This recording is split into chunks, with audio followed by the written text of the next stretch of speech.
आपको लेन का मैकेनिज्म बताऊंगा मैं, ठीक है, क्लास के बाद।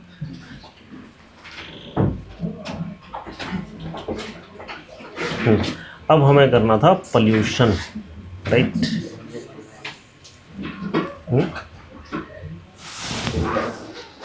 हाँ, अरे सारे पोल्यूशन कर कौन सा छोड़ना, कौन सा बच गया।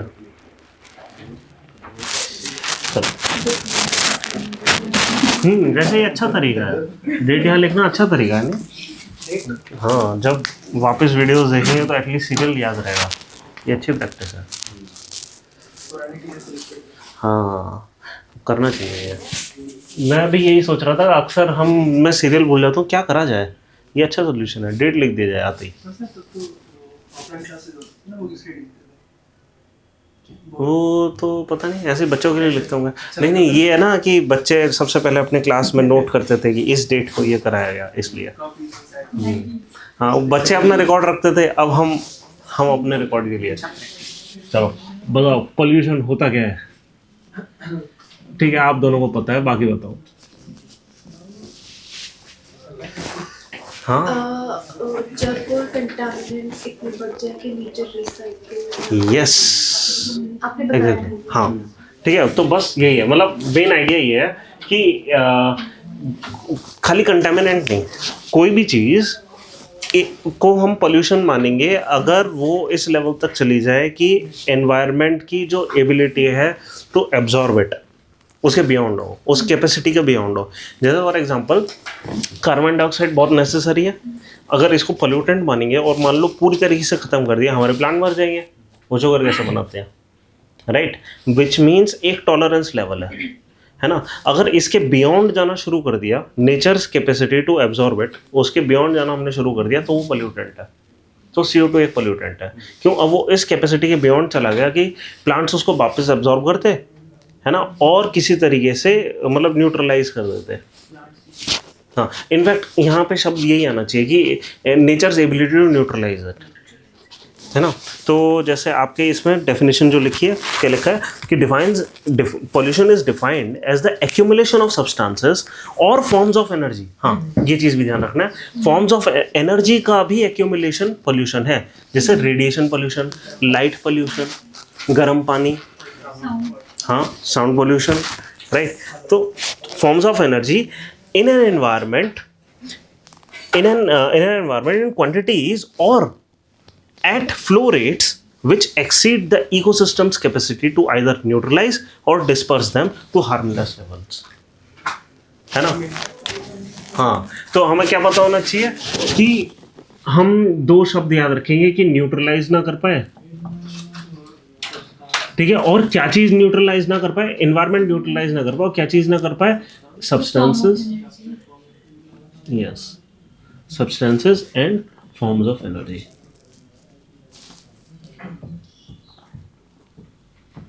ठीक है, तो अगर आपने एकदम pure non contaminated non toxic water पानी उसमें नदी में छोड़ दिया, स्ट्रीम के अंदर, लेकिन 80 डिग्री सेल्सियस पे, वो पोल्यूशन है। क्यों? क्योंकि वो मछलियों को मार देगा जैसे वो कांटेक्ट में आएगा, है ना। It is a form of energy which goes beyond the capacity of nature to neutralise at least immediately we are. हाँ, एक और चीज, आइदर हम ये जो चीजें कर रहे हैं एट एब्सोल्यूट नंबर्स के टर्म्स में हम कर रहे हैं कि खूब सारी चीज क्वांटिटीज में हमने ज्यादा डाल दी, ठीक है, क्वांटिटीज ज्यादा कर दी, या फ्लो रेट ज्यादा कर दिया, ठीक है। जैसे अगर हमने गर्म पानी छोड़ा है, एक्चुअली वो न्यूट्रलाइज हो जाएगा इवेंचुअली, बट हमने ऐसे फ्लो रेट पे छोड़ा है कि उससे इमीडिएटली न्यूट्रलाइज नहीं हो पा रहा, और इतना न्यूट्रलाइज नहीं हो पा रहा कि मतलब कि वो टॉलरेंस लेवल पे आ जाए फिश के। मतलब हो सकता है 80 डिग्री सेल्सियस फिश 30 सेकंड के लिए सह पाए, लेकिन वो या 40 डिग्री सेल्सियस से ऊपर मतलब उस टाइम तक के लिए सह पाए, लेकिन 40 डिग्री सेल्सियस से नीचे आने के लिए मान लो 5-10 मिनट ले रहा है पानी, है ना। तो फ्लो रेट इतना तगड़ा है कि ये जो फॉर्म ऑफ एनर्जी है इसको न्यूट्रलाइज नहीं कर पा रहा एनवायरनमेंट, तो ये पोल्यूशन है ना। तो एक्चुअली हम तीन चीज़ें ध्यान में रखें कि या तो सब्सटेंस, या तो सब्सटेंसेस या flow of energy, oh sorry, substances या फॉर्म्स ऑफ एनर्जी वो ऐसी क्वांटिटी या ऐसे फ्लो रेट में आई हो जिसको कि एनवायरनमेंट न्यूट्रलाइज ना कर पाए,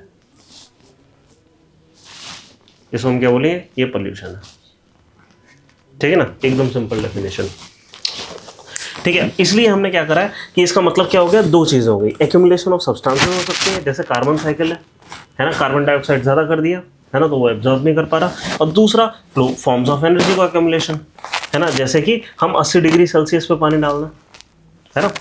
फिर लीगल डेफिनेशन क्या, अब ये तो है हमारे एनवायरमेंटल पॉइंट ऑफ व्यू से डेफिनेशन।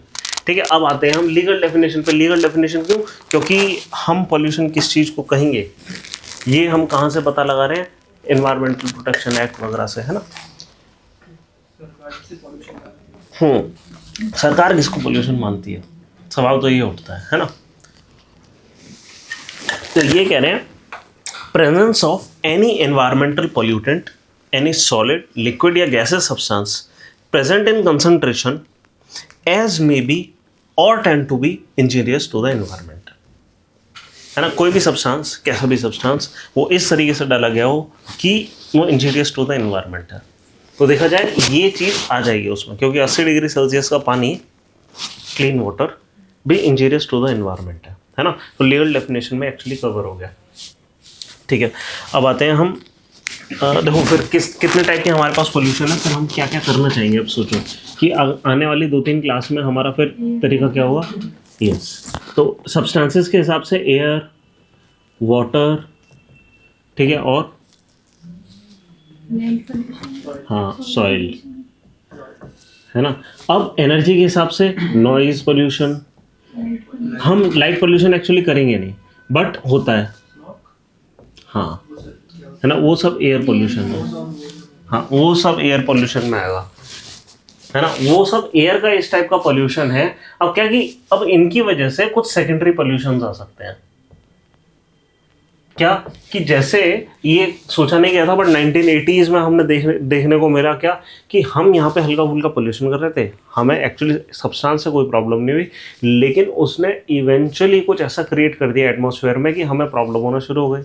जैसे क्लोरोफ्लोरोकार्बन, उसमें क्लोरीन फ्री रेडिकल था जो कि यहाँ पे कोई प्रॉब्लम नहीं करता था, बट इवेंचुअली क्योंकि हैवियर होता था किसी तरीके से पोलर रीजन में जाता था और वहाँ पे एयर सर्कुलेशन की वजह से वो किसी तरीके से पोलर रीजन के यहाँ पे स्ट्रेटोस्फेयर में वो होना शुरू हो गया एक्यूमुलेट, और उसने ओजोन की साइकिल को बिगाड़ दिया, उससे यहाँ पे ओजोन होल हो गया। ठीक है, तो क्या हुआ कि ये जो पोल्यूटेंट है हमें इतना कोई नुकसान नहीं पहुंचा रहा था, बट इसने कुछ ऐसा करा कि कुछ टाइम के बाद 2 साल 3 साल बाद यहाँ पे एक्यूमुलेट होना शुरू हो गया। हाँ वर्चस्व मारा, बट वो तो साफ साफ डायरेक्टली एब्जॉर्ब कर रहे हैं ना, वो डायरेक्टली हमारे एनवायरनमेंट को नुकसान पहुंचा रहा है, ये इनडायरेक्टली पहुंचा रहा है। इससे हो क्या रहा है, एक्यूमुलेशन ऑफ एनर्जी इस टाइप की हो रही है कि वो हम मतलब लिमिट से ऊपर जा रही है हमारी। हम यूवी का हमारा एक लेवल है कि हम कितना सह सकते हैं, उससे ज़्यादा नहीं सह सकते, है ना। अब क्या है कि हमने सब्सटेंस ऐसे रिलीज करे जिसकी वजह से एक्यूमुलेशन ऑफ एनर्जी ऐसे रेट पे हुई कि हम नहीं सह पा रहे, है ना। तो क्या है कि इन दोनों के मिलन से एक वो चीज़ निकल कर आई, है ना। तो हम एक्चुअली उस टाइप के पोल्यूशन पढ़ेंगे जो कि थोड़े से कॉम्प्लेक्स है। लाइट पोल्यूशन कुछ सेंस में जैसे एक और मैं एग्जांपल देता हूँ, एसिड रेन, ओशन एसिडिफिकेशन, वो भी ये थोड़ा सा कॉम्प्लेक्स हो गया ना, बट एक्चुअली क्या है कि ऐसे कोई टॉपिक नहीं पढ़ेंगे कॉम्प्लेक्स पोल्यूशन नाम का। हम जब भी कर रहे होंगे ना कि एयर पोल्यूशन मान लो हम कर रहे हैं, उसी में ही हर पोल्यूटेंट का ना हम कुछ देखेंगे। सर मैं ये पूछ रहा था कि कल ये जो डाई थी हल्की सी गीली रह गई थी, मैंने यूं करके देखा कि आती है क्या, इसमें आ गए, बट यहाँ पे इतना डाइल्यूट कॉन्सेंट्रेशन में है कि यहाँ पे रेड दिखाई दे रही है। कुछ कह रहे थे। मैं पूछ रहा था कि लीगल डेफिनेशन ऑफ पोल्यूशन में, हाँ लाइट पोल्यूशन में वो वाले आएंगे जो जैसे कि पार्टी वगैरह करते हैं और वो हाँ सब आएगा। एक्चुअली उससे ज़्यादा जो इम्पोर्टेंट है ना वो ये है कि हम जितने भी हमारी सड़कें होती है ना, रात भर हम उसको लिट करके रखते हैं, है ना, तो लाइट पोल्यूशन उससे भी हो रहा है। यस। तो ये जो लाइट मार रहे हैं, और इसलिए इससे बचने के लिए बेस्ट तरीका ये है उस पे एक वो हाँ, लगाते हैं ना। खासकर ऐसे वाले लैंप जो एकदम डिजाइनर होते हैं ना, ऐसे करके, हाँ। है ना, ये करके लाइट मारते हैं, जो एटमॉस्फेयर की तरफ लाइट छोड़ रहे हैं, है ना, ये ज्यादा बड़ी प्रॉब्लम्स हैं। पुराने लोग अच्छे थे, बीकन्स वगैरह हैं। पुराने लोगों में दिमाग था, क्यों? वैसे लैंप बनाते थे। वो कह रहे हो कवर्ड, ये तो कवर्ड ज्यादा नहीं, ये cool और है। ज्यादा प्रॉब्लम है ना, ये चारों तरफ छोड़ रहे हैं। यहाँ वाले तो हमारे नीचे की तरफ होते हैं ना। मुझे लगा नीचे वाले खतरनाक। नहीं, नीचे वाले तो बेटर है भाई, जहाँ लाइट चाहिए आप वहीं डालो ना, एटमॉस्फेयर को क्यों करो? मुझे लगा वो एब्जॉर्ब करके लॉन्ग रेडिएशन। देखो, सिक्योरिटी पर्पज से हमें लाइट वेल लिट स्ट्रीट्स चाहिए, बट हमें ये चाहिए कि वो लाइट पोल्यूटेंट की तरह काम ना हो। कभी कभी आपने देखो गलियों में खंभों में लाइट जो लगी होती है एकदम यूं लगी होती है, ठीक है, बाहर की ऊपर की तरफ लाइट दे रही है, भाई जहाँ चाहिए वहाँ दो ना, है ना, नीचे की नीचे ही एब्जॉर्ब हो जाए। बट एनीवे अगर वो भी हो जाए तो भी एक प्रॉब्लम होगी क्या, कि यहाँ से भी रिफ्लेक्ट करके कुछ लाइट तो जाएगी, हम उसको नहीं रोक सकते। अब भाई वो तो नीड है, हम क्या करें, है ना, वो नीड है, हम उसको नहीं रोक सकते। नहीं, लॉन्ग वेव नहीं, लाइट भी जो तो रिफ्लेक्ट होती है। आपको अगर स्ट्रीट दिखाई दे रही है तो मतलब स्ट्रीट ने कुछ तो रिफ्लेक्ट करा लाइट, है ना। प्लस ये जो रिफ्लेक्शन है ये कहाँ पे कॉट अप हो जाती है, जो हमारा एटमॉस्फेयर में फॉग होती है उसमें, है ना। तो कहने का मतलब है कि ये जो जितने भी डस्ट पार्टिकल हैं ये अक्सर वो करेंगे रिफ्लेक्ट। हमें कभी ट्रू डार्क स्काई दिख ही नहीं रहा अब, ठीक है, एकदम इम्पॉसिबल है। कभी आपको कभी छत पे जाकर देखना, हर जगह वो रेड कलर की टिंच चारों तरफ दिखाई देगी। ट्रू, हाँ वही तो, ट्रू मतलब डार्क स्काई कभी मिलेगा ही नहीं, उसके लिए आपको ले जाना पड़ेगा। वहां पे भी धीरे धीरे लाइट पोल्यूशन हो रहा है। हाँ, मतलब मिल्की वे तो बहुत दूर की बात है। हम क्यों ऐसा करते हैं कि सारे टेलीस्कोप इतने हाइट पे लगाते हैं, हर जगह लाइट पोल्यूशन है। नेचुरली दिखती थी ना पहले मिल्की वे। हाँ, दिखती थी, ऐसी थोड़ी हमने उसका नाम कर दिया आकाशगंगा। मतलब जितनी भी कम्युनिटीज है ना दुनिया भर की, उन सब ने मिल्की वे को नेम करा है, मतलब हर जगह से दिखती थी। हमने जिसको ओरायन बोल रहे हैं उसको हम सप्तऋषि बोल रहे हैं, और सारे कॉन्स्टलेशन को नाम दिया गया, मतलब ये सब दिखता था, आज बस हाइट वाली अब नहीं दिखता। अगर मुश्किल है किसी दिन रात को तारा दिख जाए। कल तो मैं देख रही थी, मुझे तो अपने पीजी से दिख रहे थे तारे। कल क्योंकि वो था ना, क्या कहते हैं उसको, इलेक्शन, ना तभी है ना, इसलिए दिख रहा था, क्योंकि पोल्यूशन नहीं है, ठीक है। अभी 1-2 दिन बाद देखना, फिर नहीं दिखेगा, है ना। और अगर सर्दी में देखा तो फिर तो दिखेगा ही नहीं, ठीक है। फ्राइडे वाले दिन नहीं दिख सकता, इम्पॉसिबल है। पूरे हफ्ते का पोल्यूशन होता है ना, संडे को थोड़ा सा धीरे जाएगा, संडे को थोड़ा सा क्लियर और होता है स्काई, यह आप नोटिस करना, ठीक है। जिस दिन छुट्टी होगी ना उस दिन थोड़ा क्लियर होगा, हो सकता है उस दिन कुछ दिख जाए। हाँ, अच्छा, तुम टेलीस्कोप मंगाने की सोच रहे थे। देखो, टेलीस्कोप से आप खाली इतना कर सकते हो कि लोगों की प्राइवेसी को इन्वेड कर सको। ऊपर तो कुछ नहीं, ऊपर से तो कुछ नहीं दिख रहा, ऊपर तो कुछ नहीं, ऊपर कुछ नहीं दिख रहा। या फिर यूनिवर्स की प्राइवेसी डिस्टर्ब। हाँ, नहीं, अगर वो करना है तो उसके लिए आपको ऐसा देखना पड़ेगा कि 3-4 दिन लगातार छुट्टी पड़ रही हो, है ना, किसी वजह से, और फिर आप देखो। या नहीं, या फिर आप होली के जस्ट बाद अगले दिन देखना, होली वाले दिन, है ना, छुट्टी होती है, छोटी होली, बड़ी होली, और फिर उस दिन सब हर कोई पानी भी फेंकता है। दिवाली वाली छुट्टी दिवाली के बाद नहीं दिखेगा, इम्पॉसिबल है। चलो, हाँ, तो अब हम करेंगे क्या, तो हम स्टार्ट करेंगे सबसे बड़े पैरामीटर से, यहाँ पे एयर वाले पोल्यूशन से, ठीक है, एटमॉस्फेरिक पोल्यूशन। चलो, इसको मैं हटा देता हूँ यहाँ से। पहले वाटर पोल्यूशन करें। मैं सोच रहा हूँ कि उस वे में करते हैं जिसमें एक्स आए थे पोल्यूशन। ओह अच्छा, जैसा लेकिन शायद पहले वाटर का आया था ना। हाँ, मैं सोच रहा हूँ ये अच्छा ग्राफिक रहेगा क्या अगर मैं इसमें बना दूँ तो।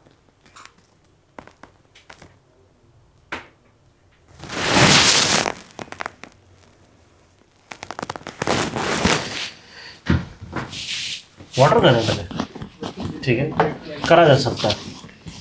चलो, वाटर पोल्यूशन करें।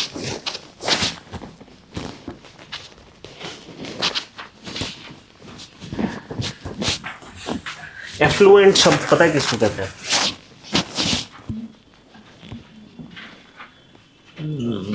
Water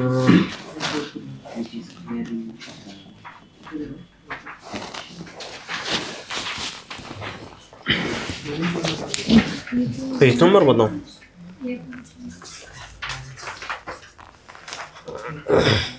water pollution 104।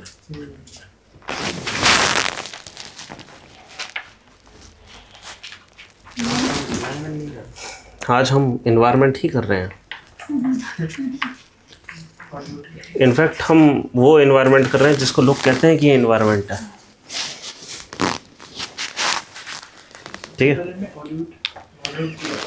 क्या करा था? हाँ, हम सबसे पहले वाटर को पोल्यूट कर रहे थे क्योंकि हमने मशीन नहीं बनाई थी ना। लेकिन हम नदियों को हमेशा से गंदा कर रहे थे, है ना। मैंने बताया ना वो दरिया दिल क्यों कहते हैं। नदियाँ सब कुछ भाग कर ले जाती थी। आप जितना गंदा कर लो वो आगे बह जाएगा। हाँ ठीक है, तो मतलब ये सिर्फ उसका नहीं था, सारी नदियों का था। हर नदी को यही बोलते थे। ठीक है, अब ये दरिया तो फारसी शब्द है ना, और किसी को दरिया दिल बोलते हैं तो मतलब वहाँ पे भी ये कॉन्सेप्ट है ना कि जो सब कुछ पहले बड़ा दिल वाला। हाँ, तो इसको कहते हैं हम पोल्यूशन। ठीक है, तो अब वाटर पोल्यूशन क्या होता है कि अगर हम ऑब्वियसली दो टाइप की चीज़ें हैं कि या तो हमने सब्सटेंसेस ऐसे डाल दिए जो कि उसकी कैपेसिटी के बियॉन्ड जा रहे हैं, या फिर फॉर्म्स ऑफ एनर्जी डाल दी। ठीक है, एनर्जी में सिर्फ और सिर्फ टेम्परेचर आता है। ठीक है, लेकिन सब्सटेंसेस में हमारे पास क्या क्या चीज़ें आती है? हाँ नहीं, पार्टिकुलेट मैटर नहीं। हम सबसे पहले ऑर्गेनिक, दो टाइप के पोल्यूशन हम बोलेंगे, और एक inorganic. Persistent persistent organic pollutants, हाँ वो कह सकते हैं, बट वो जनरली हम किसकी बात करते हैं जो एटमॉस्फेयर में होते हैं। बट एनीवे ये सारी चीज़ें परसिस्टेंट रहती हैं। जैसे बेंजीन है, उसको तोड़ना ऑलमोस्ट इम्पॉसिबल है, क्यों? इतना स्टेबल सब्सटेंस है, उसको नहीं तोड़ा जाता। ठीक है, तो इसलिए वो परसिस्टेंट है, उसको परसिस्टेंट ऑर्गेनिक पोल्यूटेंट बोलते हैं। और प्लस हम उसको पोल्यूटेंट क्यों बोल रहे हैं? क्योंकि हमारी बॉडी की केमिस्ट्री के साथ वो बहुत आसानी से रिएक्ट कर जाता है, क्योंकि ऑर्गेनिक कंपाउंड है। हाँ ऑब्वियसली बेंजीन ऑर्गेनिक क्या होता है? बेंजीन यस 6 कार्बन होते हैं। ठीक है, और इस तरीके से single bond double bond, single bond double bond. ठीक है, और मजा नहीं है। ठीक है, ऐसे 6 कार्बन होते हैं, और ये जो बॉन्ड्स है ना, ये इस तरीके से होते हैं कि ये एक्चुअली फ्लो करते रहते हैं, रेजोनेंट करते रहते हैं। ये जो इलेक्ट्रॉन है ना, ये इतने ज़्यादा स्टेबल हो जाते हैं कि ये जो एक्चुअली ऐसा नहीं होता कि डबल बॉन्ड में क्या बोलते हैं कि भाई एक्स्ट्रा इलेक्ट्रॉन्स हैं वो 2 कार्बन शेयर कर रहे हैं, ऐसा नहीं है। ये यहाँ पे जो डबल बॉन्ड ये जो 6 इलेक्ट्रॉन है, 6 कार्बन आपस में शेयर करना शुरू कर देते हैं। हाँ, कन्वेक्शन करंट से होता है यहाँ पे मतलब current of electron, flow of electron है। ठीक है, एक क्लाउड बन जाता है इलेक्ट्रॉन का। तो इतना स्टेबल हो जाता है। बट एनीवे ये हमारे लिए जानना ज़रूरी नहीं है, बस हम ये बोल देते हैं कि ये परसिस्टेंट ऑर्गेनिक कंपाउंड है। ठीक है, यानी ऑर्गेनिक कंपाउंड्स भी 2 टाइप की प्रॉब्लम्स क्रिएट करते हैं। एक तो यूट्रोफिकेशन, ठीक है, और एक है टॉक्सिसिटी। एक्चुअली यूट्रोफिकेशन भी अपने आप में टॉक्सिसिटी है।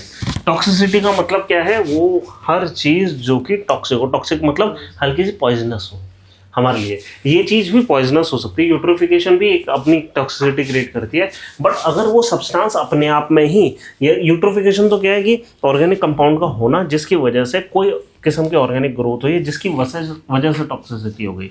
ये क्या है? कभी कभी सब्सटेंस ही ऐसे हो जाते हैं जो कि अपने आप में टॉक्सिसिटी क्रिएट कर रहे हैं। टॉक्सिक सब्सटेंसेस ही होते हैं अपने आप में, है ना, टॉक्सिक सब्सटेंसेस। और यूट्रोफिकेशन क्या है? ये बायोलॉजिकल ऑक्सीजन डिमांड को इतना बढ़ा देते हैं कि प्रॉब्लम हो जाती है। ठीक है, अभी यहाँ पे कुछ कॉन्सेप्ट हमें समझना है। एक तो बायोलॉजिकल ऑक्सीजन डिमांड का समझना है, ठीक है, फिर ये देख लेंगे कि टॉक्सिक किस तरीके से कोई चीज़ हो सकती है, और फिर ये चीज़ कि हमने इनऑर्गेनिक थिंग्स में हम क्या कर सकते हैं, जैसे पीएच लेवल बढ़ा दिया पानी का, ठीक है, उसकी सैलिनिटी कुछ गड़बड़ कर दी। हाँ, सैलिनिटी अपने आप में पोल्यूशन है। या फिर कुछ ऐसा बना मिक्स कर दिया जैसे मर्क्यूरी, है ना, या रेडियो एक्टिव सब्सटेंसेस। या ऑयल लीकेज, ऑयल स्पिल्स, है ना, तो उससे भी क्या है पानी की ऑक्सीजन लेवल कम हो जाता है। ठीक है, या तो हम कुछ ऐसा कर रहे हैं जो कि मतलब और कोई फिजिकल फैक्टर को ऑल्टर कर दे कि टेम्परेचर, सैलिनिटी, पीएच वगैरह, है ना। हाँ, माइक्रो प्लास्टिक्स वगैरह यहाँ पे ले सकते हैं हम, माइक्रो सिर्फ लेंगे लेकिन बाकी पॉल्यूशन नहीं करेंगे। नहीं, मतलब हाँ प्लास्टिक पोल्यूशन पानी की प्रॉब्लम है, बट क्या है कि बाकी की जो प्लास्टिक है वो बहुत टाइम तक पहले पानी के अंदर रहेगी। ठीक है, सन की वजह से और दूसरे फिजिकल फैक्टर की वजह से टूटेगी, तो वो माइक्रो प्लास्टिक में तब्दील हो जाएगी, तब वो हमारी जो ऑर्गेनिक केमिस्ट्री है उसके अंदर आना शुरू हो जाएगी, बायोलॉजिकल सेल एब्जॉर्ब करना शुरू कर देंगे, है ना। उसके बाद ऐसा होगा, अगर वो जब वो बहुत छोटा हो जाएगा ना, तब जाकर हमारे इंटेस्टाइन से ब्लड स्ट्रीम में आएगा, तब हो सकता है कि वो हमारे सेल्स एब्जॉर्ब करें। बट वो जो बड़े प्लास्टिक होते हैं, बोतल वगैरह और जो भी चीज़ें, वो नहीं, मतलब वो फिशेस वगैरह के लिए तो बेकार है। हाँ, वो बस इस वजह से बेकार हो सकते हैं क्योंकि वो ऊपर मान लो तैरना शुरू कर दिया, है ना, उसने ब्लॉक करना शुरू कर दिया सनलाइट को, या ऑक्सीजन के जो रिसाइकलिंग उसको ब्लॉक करना शुरू कर दिया। कुछ खाते हैं मतलब फिशेस वगैरह बड़ी हैं। नहीं, जनरली काव खा जाती है। हाँ, और वो फिर होता क्या है कि उसके अंदर का जो बैक्टीरियल एनवायरनमेंट है स्टमक का, रोमेन का, उसमें मिक्स होकर वो माइक्रो प्लास्टिक में पहले तब्दील होती है और उसके बाद ऑर्गेनिक केमिस्ट्री में जाती है ना। लेकिन उससे ज़्यादा बड़ी चीज़ क्या करेंगे, जैसे उसके इंटेस्टाइन को ब्लॉक कर दिया, इसकी वजह से एकदम से रुक ही गया उसका न्यूट्रिशन और फिर वो ख़त्म हो गया, है ना। तो जानवर इस तरीके से मर जाते हैं, है ना। बट फिर उस केस में इसको हम वाटर पोल्यूशन में नहीं काउंट करेंगे, है ना। ये जनरली फिर कहाँ से आ रहा है, ये लैंडफिल से आ रहा है ना। तो उस सेंस में हम इसको सॉइल पोल्यूशन वगैरह उसमें देखेंगे। ठीक है, चलो अब हम सबसे पहले ही कॉन्सेप्ट पर आ जाते हैं ऑर्गेनिक वाले में, यूट्रोफिकेशन में। ठीक है, तो इसको एक बार को हटा देते हैं।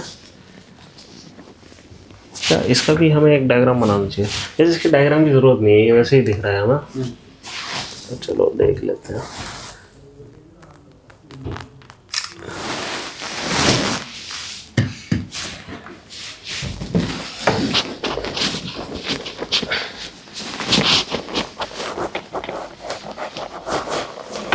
देखो, ऑर्गेनिक कंपाउंड जितने भी होते हैं ना, खासकर ऐसे वाले ऑर्गेनिक कंपाउंड जो कि किसी किस्म का जैसे dead and decaying organic matter type के होते हैं, यानी कि सेल्यूलोज वगैरह हो गया, मतलब कॉम्प्लेक्स कार्बोहाइड्रेट्स वगैरह, है ना, सैकराइड्स वगैरह हो गए, और प्रोटीन्स वगैरह जो कुछ भी है ना। अगर इस टाइप का कोई भी लाइफ फॉर्म है तो ऑब्वियस सी बात है वो क्या करना शुरू कर देता है, डिकेइंग। ठीक है, और जब भी डिकेइंग होती है, डिकेइंग कितने टाइप की होती है बताओ? तो ऑक्सीजन की एरोबिक Yes.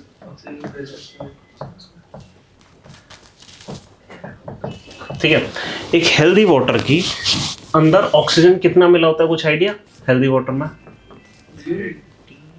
नहीं, हाँ, डिजॉल्व ऑक्सीजन कितना होता है? नहीं, कम कैसे, हमें तो ज़्यादा रखना है ना, क्योंकि फिशेस को अपने गिल में पानी गुजार कर ऑक्सीजन एब्जॉर्ब करना है ना। 5 अच्छा नंबर है, 5 के ऊपर होना चाहिए। ppm पार्ट पर मिलियन से लेकर 10 ppm, और हेल्दी होता है एक्चुअली 10। इससे ज़्यादा अगर होना शुरू हो गया तो फिर वो थोड़ा सा ज़्यादा ऑक्सीजन हो गया, ऑक्सीडेशन तेज हो जाएगा चीज़ों का। 5 से कम नहीं होना चाहिए। ठीक है, तो ये हेल्दी वाटर में इस चीज को हम क्या कह रहे हैं, डिसॉल्व ऑक्सीजन, DO।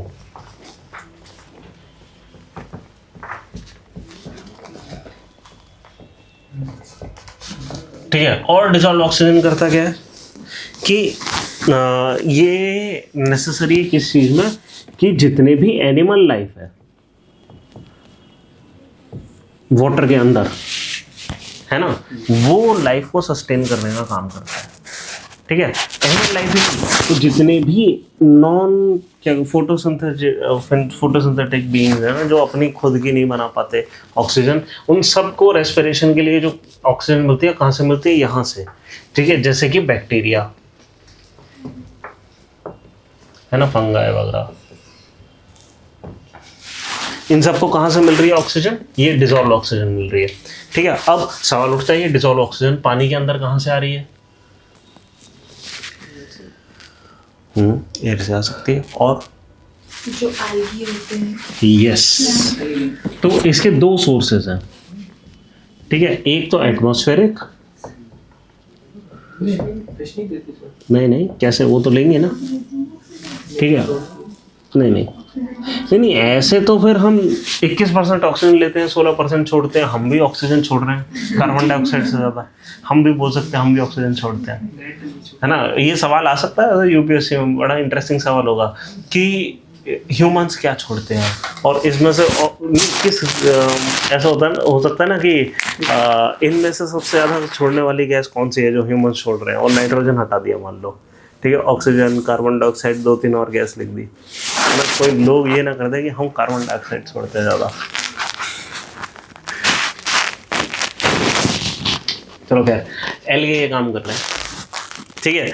अब एलगे किस चीज़, एलगे को क्या ज़रूरत है? एलगे को मिल रहा है सनलाइट, उनको न्यूट्रिशन के लिए किस किस चीज़ की ज़रूरत है? Sunlight and yes carbon dioxide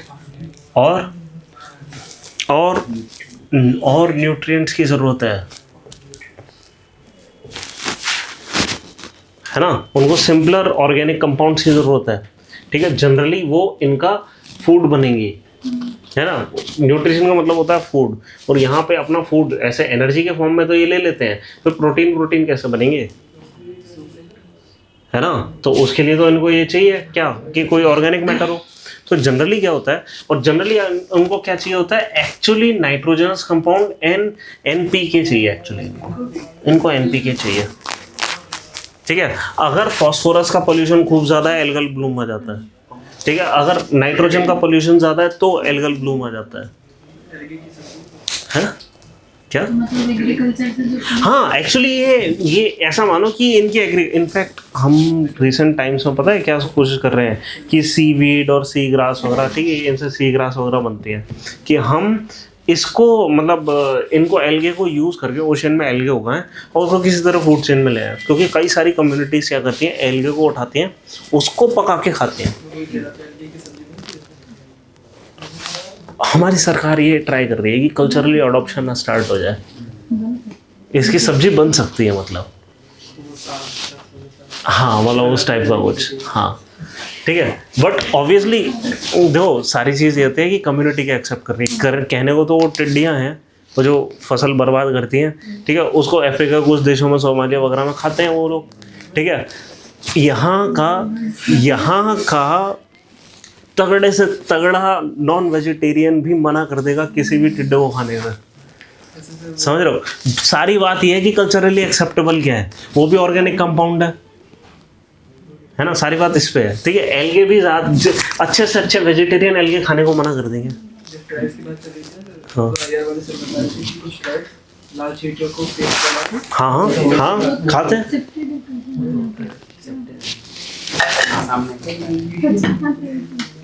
हमें खाने के लिए ठीक है, तो सारी इस पर बात आती है कल्चरली एक्सेप्टेबल क्या है। लेकिन हम क्या देख रहे हैं, इनको क्या चाहिए, नाइट्रोजन P और K, और हो क्या रहा है हमारे पानी में। और इससे होगा क्या, अगर ये चीज़ हो गई, बहुत अच्छी बात हो गई, एल्गे की हेल्दी ग्रोथ है। क्यों?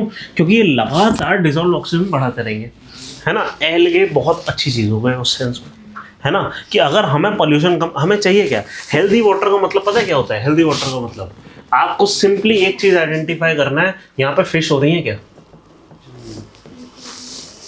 अगर वहाँ पे इकोसिस्टम है, फिश क्या है ऊपर आती हैं, उससे नीचे क्या, पहले फाइटोप्लैंक्टन्स, फिर जूप्लैंक्टन्स, फिर छोटे एनिमल, पहले छोटे प्लांट्स यानी कि फाइटोप्लैंक्टन्स, एल्गे, इससे इनकी फूड चेन बनाते हैं, ठीक है।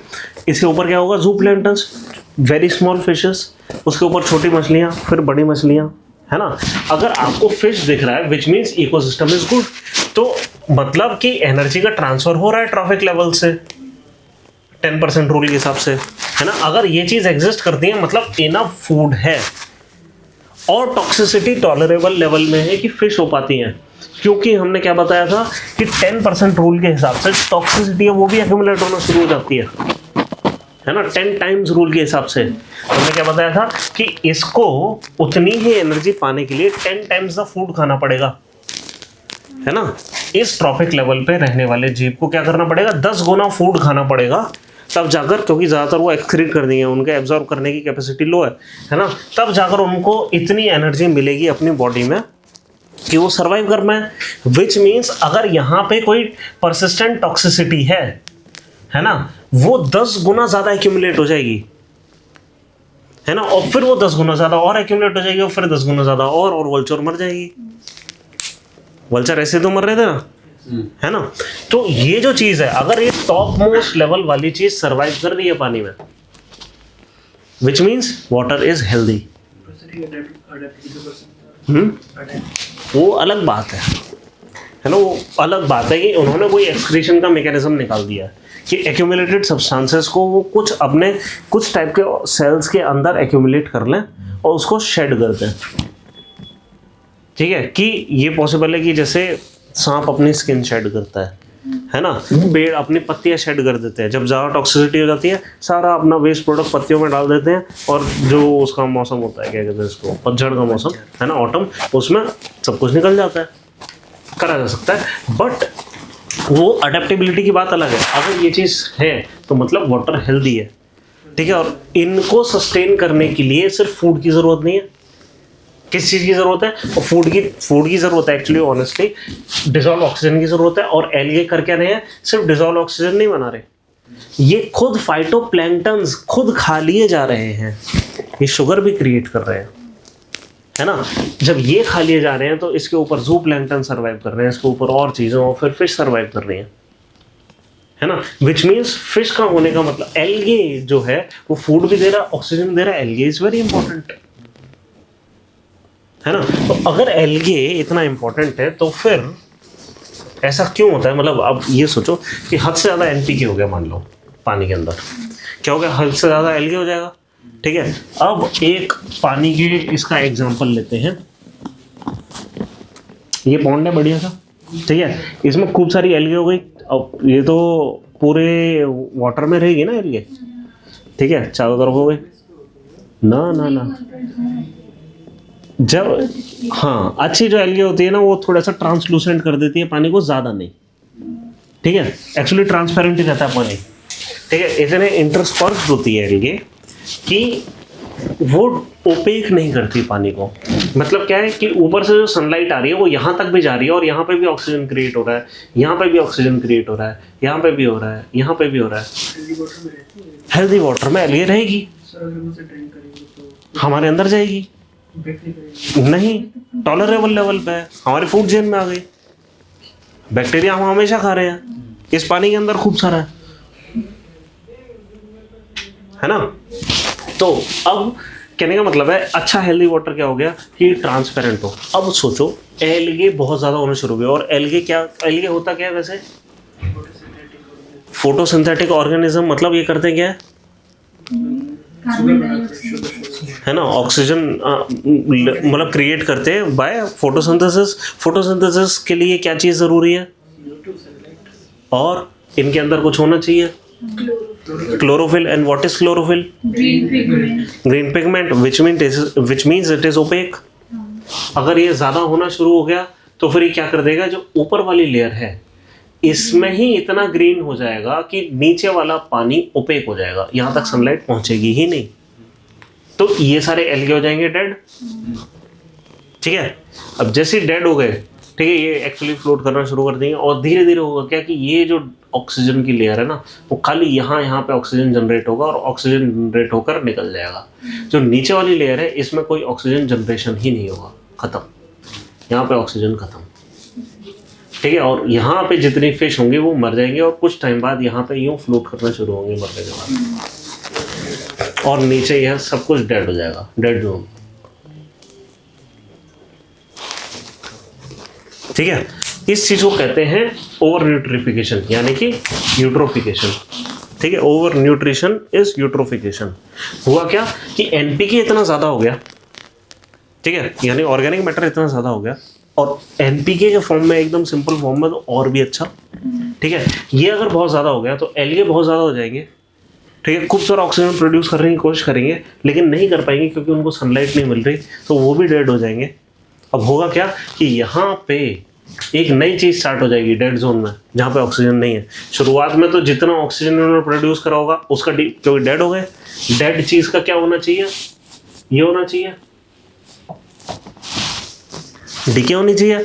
तो जैसे ही इनकी डेड बॉडी मिली, बैक्टीरिया है, उन्होंने कहा वाओ फूड, ठीक है, उस पर खाना शुरू कर दिया। ठीक है, जब तक ऑक्सीजन उनको मिला ये सब काम करने के लिए, एरोबिक डिकेइंग में क्या होता है, O2 ली जाती है और CO2 दी जाती है ना। ये जो बैक्टीरिया है, बैक्टीरिया करते क्या है, बैक्टीरिया फंगा है, इनको डिसॉल्व ऑक्सीजन चाहिए, ये कंज्यूमर है उसके, इनके पास कौन सा फोटोसिंथेसिस का तरीका है ना। बट कुछ जो हम सबके सबसे पुराने पूर्वज हैं, ठीक है, उनको ये तरीका पता है कि जब ऑक्सीजन नहीं था इस पृथ्वी पे तो कैसे सर्वाइव होते थे। तो प्रॉपर शुगर के से वो एनर्जी लेते हैं। ये बहुत स्लो काम करते हैं और ये करते क्या है, ऑक्सीजन नहीं लेते, ये सिर्फ शुगर लेते हैं। ठीक है, शुगर लेते हैं और देते क्या है, CH4। ऑक्सीजन नहीं था इसको ऑक्सीडाइज करने के लिए, तो मीथेन नहीं दे दी उन्होंने। ठीक है, ये और क्या देते हैं, H2S, हाइड्रोजन सल्फाइड देते हैं, बदबू सी आती है, स्मेल आती है ना, जो नाले में स्मेल आती है वो ये वाली होती है। हाँ जी, सल्फर डाइऑक्साइड भी देते हैं, उसकी पंजेंट स्मेल होती है। ठीक है, हाँ, तो ऐसी गैसेस वो देते हैं। ठीक है, ये एनारोबिक रेस्पिरेशन। तो जितना भी यहाँ पे ऑक्सीजन था वो तो इन्होंने बहुत तेज से यूज कर लिया। ये बहुत तेज प्रोसेस होता है, और जैसे ही उन्होंने सारा यूज कर लिया वो भी मर गए। ठीक है, अब इनके ऊपर भी, अब ये भी डिकेइंग मैटर है, अब इनके ऊपर भी फीड करने के लिए एनारोबिक वाले आते हैं, जो कि हमेशा से वहाँ थे, छुपे हुए थे। हाँ, ये हमेशा जिंदा रहते हैं और वहाँ पे छुपे हुए थे। इनकी पॉपुलेशन इतनी नहीं हो पा रही थी, क्यों, क्योंकि ये बड़ी तेजी से इनका फूड खा जा रहे थे।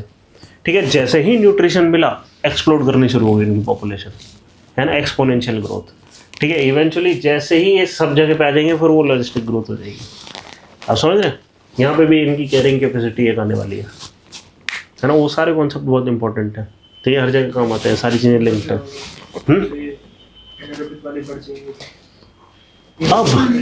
अब करेंगे क्या, ये हमेशा ये देते रहेंगे जब तक सारा ऑर्गेनिक मैटर खत्म ना हो जाए।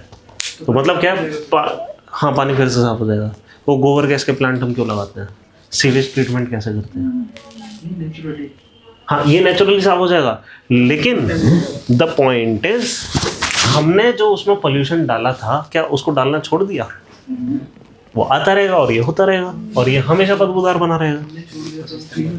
हैं, बस भाई आप 20 दिन घर चले जाओ, ठीक है, हिरन वापस आ जाएंगे। आए नहीं थे कोविड में, हाँ, हिरन तक आ गए थे चंडीगढ़ में। चंडीगढ़ में हिरन घूम रहे थे, पहाड़ों से नीचे उतर कर आ गए थे। चेक करना है क्या बात है, अब शोर नहीं आ रहा, इंसान कहाँ गए, wow, new ecosystem, new nest to fill. ठीक है, तो आप समझ रहे हैं, ये चीज़ होती रहेगी और ये पोल्यूशन होता रहेगा। ठीक है, डेड जोन जैसे हुआ तो मतलब ये होता क्या है, एकदम से बदबू मारना शुरू कर देता है। ऊपर आपको काई सी दिखाई देगी, एल्गे, खाली ऊपर है कि डिजॉल्व ऑक्सीजन कुछ कुछ मिल रहे हैं। यहाँ पे हल्का फुल्का एरोबिक जोन हो सकता है, बन जाए, बट ज़्यादातर जोन क्या होगा, एनारोबिक,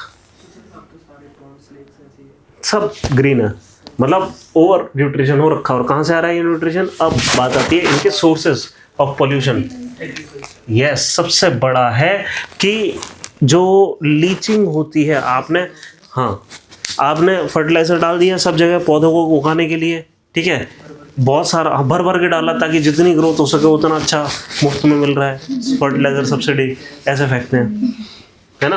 अब वो डाला, अब पानी आया और वो ग्राउंड वाटर में चला गया, स्ट्रीम में चला गया, रन ऑफ हो गया, सरफेस रन ऑफ हो गया, और वो सब वाटर बॉडीज में चला गया, है ना। वाटर बॉडीज में क्या गया, एग्रीकल्चर से जो कुछ गया है ना। तो इससे होगा क्या, इससे होगा ये NPK सबसे सिंपल फॉर्म में मिल गया। मतलब आप यूरिया डालो, वो NPK वाला प्रॉपर वाला यूरिया पानी में यूं घोल दो, कुछ दिन क्या हो सकता है 3-4 दिन में ही वो हरा हो जाए, एल्गे आना शुरू हो जाएगा उसमें, हैं, अपने आप आएंगे। न्यूट्रिशन मिल गया, सनलाइट मिल गया, उनको क्या चाहिए, सनलाइट, CO2, न्यूट्रिशन। ठीक है, और स्टिल वाटर है, CO2 लगातार आती रहेगी, पिकनिक है उनकी तो, है ना। तो ये चीज़ होता रहेगा। तो वाटर बॉडी, ये एग्रीकल्चर, ठीक है। फिर और क्या चीज़ है, और क्या दे रहे हैं जिससे न्यूट्रिशन मिल रहा है एल्गे को ग्रो होने के लिए? सीवेज, यस, ऑर्गेनिक मैटर, है ना, ह्यूमन वेस्ट, हमारा solid waste, solid organic waste, yes. ये कहाँ से आ रहा है? ये लैंडफिल से आ रहा है, ठीक है। अगर कोई ऐसा करे ना कि खाने का एक एक दाना यूँ चाट के साफ कर दे थाली से, ठीक है, ऐसा मत मानना कि कंजूस है, बढ़िया इन्वायरमेंट के लिए, क्योंकि ये वहाँ नहीं होगा तो फिर वो लैंडफिल में होगा, ठीक है। मतलब मैं सही बता रहा हूँ, आप ऐसे हम कहते हैं ना भाई पूरा खाना खाओ क्योंकि किसी को खाना नहीं मिलता, कोई फ़र्क नहीं पड़ता। तुमने अगर नहीं भी खाया या खा भी लिया उसको फिर भी नहीं मिलने वाला, ठीक है। लेकिन अगर तुमने छोड़ दिया तो ये लैंडफिल में जाएगा, वो ज़्यादा बड़ी प्रॉब्लम है ना। तो ये सारी चीज़ें, तो ये इससे क्या होगा, एल्गे आएगा, उससे एल्गल ब्लूम आएगा और वो वाटर बॉडी अनहेल्दी हो जाएगी, एकदम कोई डिजॉल्व ऑक्सीजन नहीं रह जाएगा। जो डिजॉल्व ऑक्सीजन है वो 10 ppm 5 ppm से और रिड्यूस होकर 0 तक आ जाएगा, ठीक है। एंड 5 ppm से नीचे सीधे मरना शुरू हो जाती हैं मछलियाँ, ठीक है। इवेंचुअली वो सब के सब मर जाएंगी, हेल्थ इकोसिस्टम नहीं बचा। अब जब वो मर गई, वो खुद उनका ऑर्गेनिक मैटर है, वो भी डिके होगा, है ना। एक हेल्दी इकोसिस्टम क्या होगा कि यहाँ पे मान लो हमने कुछ छोड़ दिए जिसने कंट्रोल कर दिया एल्गे की ग्रोथ को, है ना, कि एल्गे को खाना शुरू करने वाले ऑर्गेनिज्म हमने ज़्यादा कर दिए।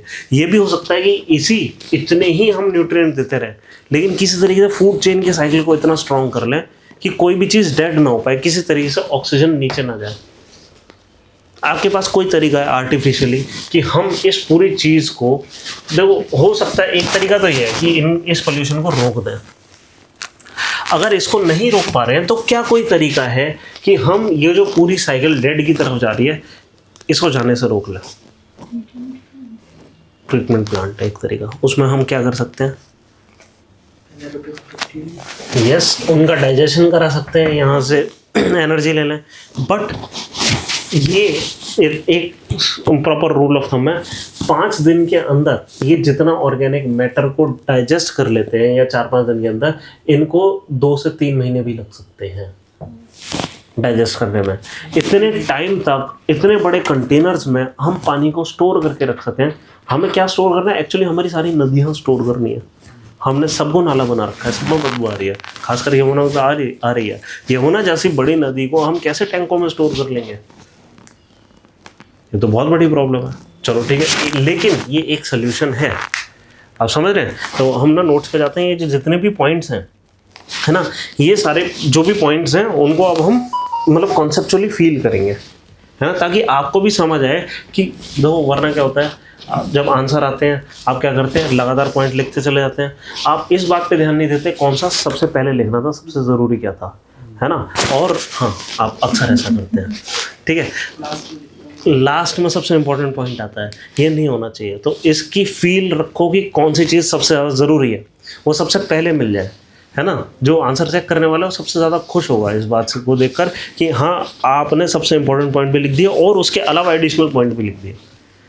वरना साफ साफ दिखाई देता है रट कर आए हो कि यार पॉइंट बस कंप्लीट कर रहे हैं, लॉजिकल फ्लो नहीं है आंसर का, है ना। आधा 1 नंबर सिर्फ इस बात का होना चाहिए एक्चुअली।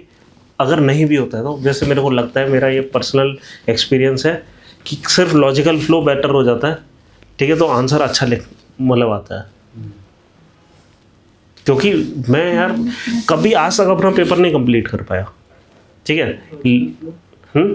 लॉजिकल फ्लो हमेशा जितना मैंने करा सब में लॉजिकल फ्लो बढ़िया था, बट फिर भी 490 एक बार मेरे स्कोर बना था जीएस में 5 पेपर्स मिलाकर, ठीक है। 490 में 490 आप समझ रहे हैं, अगर आपके 250 इसमें आ रहे हैं तो आप वो क्रॉस कर गए लाइन, आप समझ रहे हैं। और ये कब हुआ? जब मैं हर पेपर में 2-3 सवाल छोड़ कर आ रहा हूँ और लास्ट के जो सवाल है ठीक से करके नहीं आ रहा हूँ, ठीक है। तो कहने का मतलब क्या है, लॉजिकल फ्लो मैटर कर रहा है। मेरी स्पीड बिल्कुल अच्छी नहीं है, तो मैं नहीं पता बिल्कुल मैं क्यों बता पाता हूँ कि यार स्पीड मेंटेन करने के लिए क्या क्या चाहिए होता है, क्योंकि मैंने बहुत स्ट्रगल करा है इस चीज़ के लिए। यहाँ छोड़ दो, मैं बचपन से स्ट्रगल कर रहा हूँ इस चीज़ पे। तो मैं अपने बोर्ड के पेपर कंप्लीट नहीं कर गया है ना, वो मेरी स्पीड ही है प्रॉब्लम, ही है अलग ही चीज़ है वो, है ना। वो आप लोगों की वैसे राइटिंग स्पीड ठीक है नहीं है, आपकी स्लो है। हाँ तो वो इस पर काम करना पड़ेगा, कुछ नहीं कर सकते। एक ही काम है, पूरे 3 घंटे के पेपर लिखो, छोटे मत लिखो, 1.5 घंटे के लिख लो। नहीं सुलेख मत करो आप, नहीं हैंड राइटिंग नहीं सुधारनी, आप 1.5 घंटे के पेपर करो, ठीक है। उसमें ये चीज़ प्रैक्टिस करो, यूँ हाथ रख के कि आप 7.5 मिनट में हट पा रहे हो कि नहीं।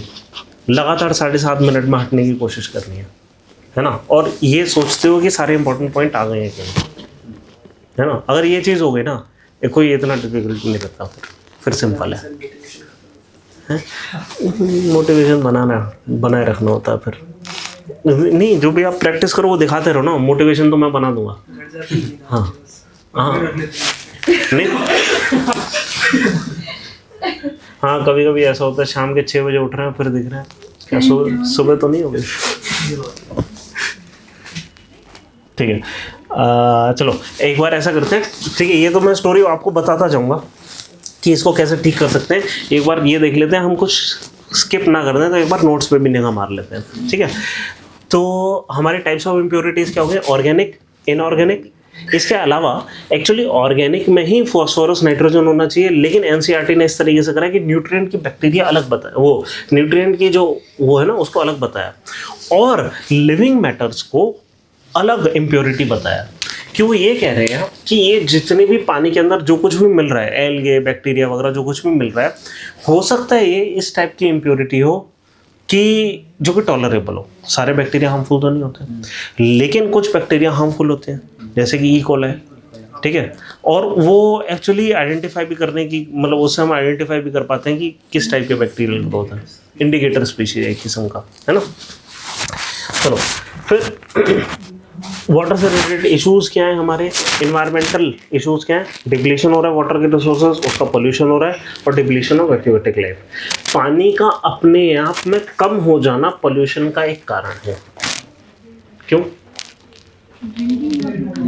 हाँ, चाहे कोई से, मतलब पानी का रिवर जो है, रिवर पतली होती जा रही है, छोटी होती जा रही है, ये अपने आप में एक कॉज हो सकता है पोल्यूशन का।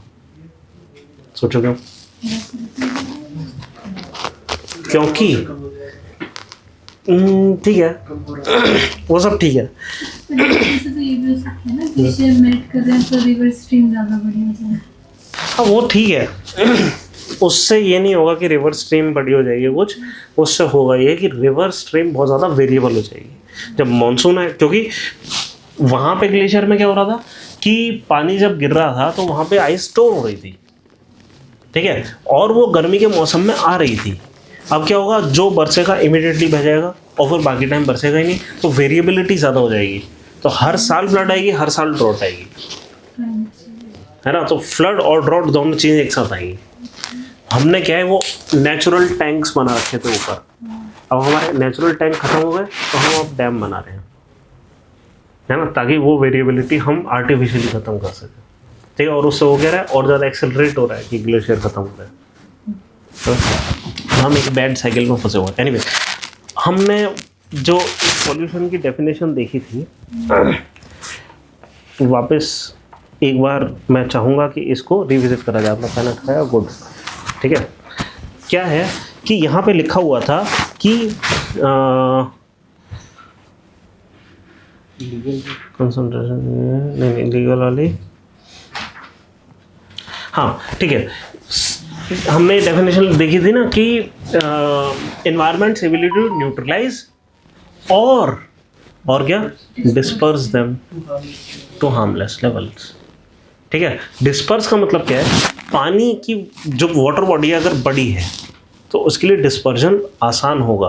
वाटर का जो वॉल्यूम है वो अपने आप में डाइल्यूशन का काम करता है किसी भी पोल्यूटेंट के, तो अपने आप ही वो हार्मलेस लेवल पे आ जाता है। आप समझ रहे हैं? सबसे बड़ा काम जो नदी करती है वो तो यही करती है, क्यों, डिस्पर्स कर देती है पोल्यूटेंट्स को, सबसे पहला काम ये करती है। उसके बाद नदी ये सारा काम करती है कि एलगे वेलगे दे के वो जितना भी ऑर्गेनिक मैटर है उसको ख़त्म कर देती है ना। बेंजीन हम नहीं ख़त्म कर सकते, बट हो सकता है इस साइकिल में आने के बाद वो ख़त्म हो पाए, ठीक है। फिर भी वो परसिस्टेंट ऑर्गेनिक पोल्यूटेंट है, इस साइकिल में भी नहीं ख़त्म हो पाता, ठीक है। जो इस साइकिल में भी ना ख़त्म हो पाए वो परसिस्टेंट है एक्चुअली, ठीक है। चलो वापस आ जाते हैं हम वाटर पोल्यूशन पे, ठीक है। तो आपको समझ आ गया डिप्लीशन ऑफ वाटर रिसोर्सेज एक इशू है, पोल्यूशन अपने आप में है, और डिप्लीशन ऑफ एक्वेटिक लाइफ एक इशू है, क्योंकि यहाँ से एक फूड चेन बंद हो जाती है, और फूड चेन बंद होते ही पोल्यूशन और ज़्यादा तेज़ हो जाएगा, क्योंकि अदरवाइज ये एल्गे को खाने वाले लोग थे, अब एल्गे को खाने वाले लोग ही नहीं बचे, है ना। फूड चेन ब्रेक हो गई और ये और जल्दी रेड जोन की तरफ जाएगा, ठीक है। फिर इन्वायरमेंटल इम्पैक्ट क्या है, वाटर पॉवर्टी है। क्या इससे हो क्या रहा है, पोल्यूशन के होने की वजह से ये एक इकोनॉमिक इम्पैक्ट और एक सोशल इम्पैक्ट आ रहा है। क्या इससे सबसे ज़्यादा प्रॉब्लम किसको होगी, वो गरीबों को होगी, है ना, जिनके पास अवेलेबिलिटी नहीं है वाटर की, ठीक है। वाटर अवेलेबल नहीं है, स्टोरेज नहीं है, एक्सेसिबल नहीं है क्योंकि पोल्यूटेड है, ठीक है। अब मान लो अवेलेबल भी है लेकिन आप उसको यूज़ नहीं कर पा रहे हैं, ठीक है, और अफोर्डेबल नहीं है अदरवाइज। दोनों ही चीज़ें तो अफोर्डेबल नहीं है। क्यों अफोर्डेबल कैसे नहीं है, उसको ट्रीट करके ड्रिंकेबल बनाने में बहुत पैसा जाएगा, है ना। फिर सोशल प्रॉब्लम है, उससे वाटर डिस्पैरिटी आ रही है कि ये जितना भी लोगों के पास आ गया अब वो डिस्पैरिटी के हिसाब से आएगा, ठीक है। गरीब लोग अभी भी गंदा ही पानी पियेंगे, जो मिल रहा है वही पियेंगे, ठीक है, कितना ही बॉयल करेंगे, ठीक है। और जो वेल ऑफ लोग हैं वो हमेशा बेहतर वो इन्वेस्ट कर पाएंगे इस चीज़ में, है ना। फिर ऑब्वियसली इससे पॉलिटिकल इशूज़ हैं, ठीक है। फिर वाटर स्ट्रेस वगैरह ये सब हमने आई थिंक ज्योग्राफी में देखा था क्या, वाटर स्ट्रेस नहीं देखा। अच्छा आपकी ज्योग्राफी तो है ही नहीं, है ना, आपने देखा था वाटर स्ट्रेस, ठीक है। आगे चलते हैं हम, ठीक है। वाटर स्ट्रेस का मतलब बस यही है कि पर कैपिटा जो अवेलेबिलिटी ऑफ वाटर है ना वो बहुत कम हो जाए। 135 लीटर्स पर डे पर पर्सन को हेल्दी माना जाता है। इंडिया में ये लिमिट 65 तक भी है, ठीक है, लेकिन उससे भी कम हो जाना ये वाटर स्ट्रेस है। क्योंकि आप देखो ना 65 लीटर क्या ही है, 4-5 लीटर तो आप पी ही जाओगे, बचा 60 लीटर में आपको अपने बर्तन भी धोने हैं, आप मतलब डेली का सैनिटेशन वगैरह भी देखना है, वो सारी चीज़ें कुछ भी नहीं है 65 लीटर पर पर्सन पर डे, है ना। कितना खर्च कर देते हैं तो? हम 130 से ज़्यादा खर्च करते हैं, ठीक है। क्योंकि एक बाल्टी पानी आपको नहाने के लिए चाहिए, ठीक है, आपको बेसिक सैनिटेशन सुबह करने के लिए आपको मतलब 20-30 लीटर एक बाल्टी पानी उसमें भी जाएगा, ठीक है। हाँ, फिर आपको कुकिंग के लिए कुछ चाहिए, बर्तन धोने के लिए कुछ चाहिए, और पूरे दिन में कई बार हैंड वॉश होना है ना, उसके लिए कुछ चाहिए। ये सारी चीज़ें मिलाकर 130 लीटर हो जाता है। 100 लीटर तो मिनिमम चाहिए, समझ रहे हैं। मतलब 5 लोगों के परिवार में 500 लीटर की जो टंकी है वो एक दिन में पूरी खत्म हो जाएगी।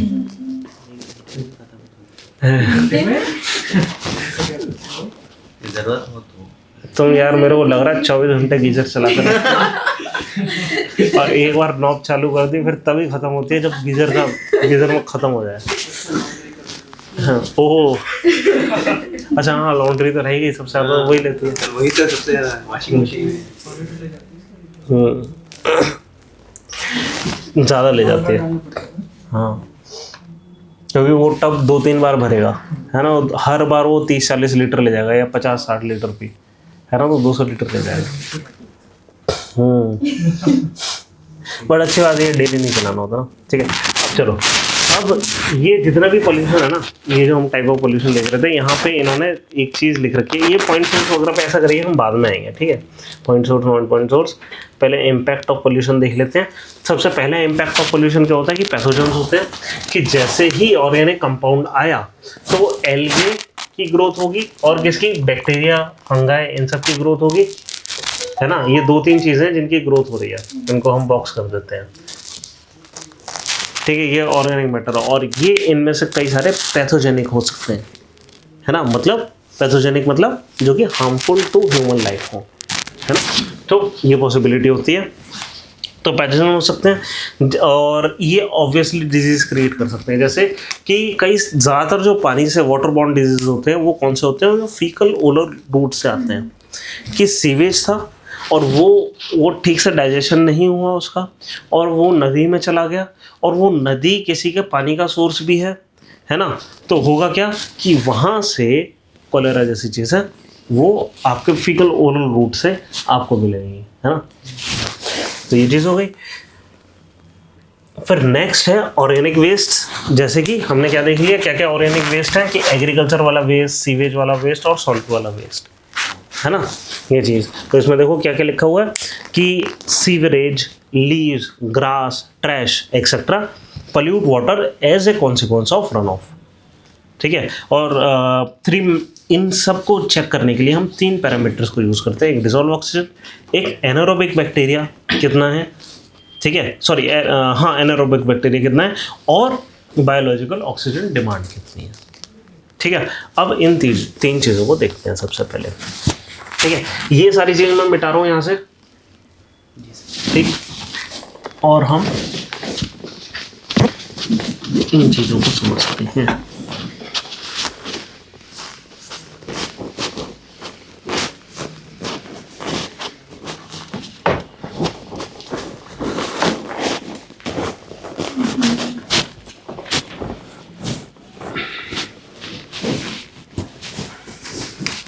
सबसे पहले है डिसॉल्व्ड ऑक्सीजन।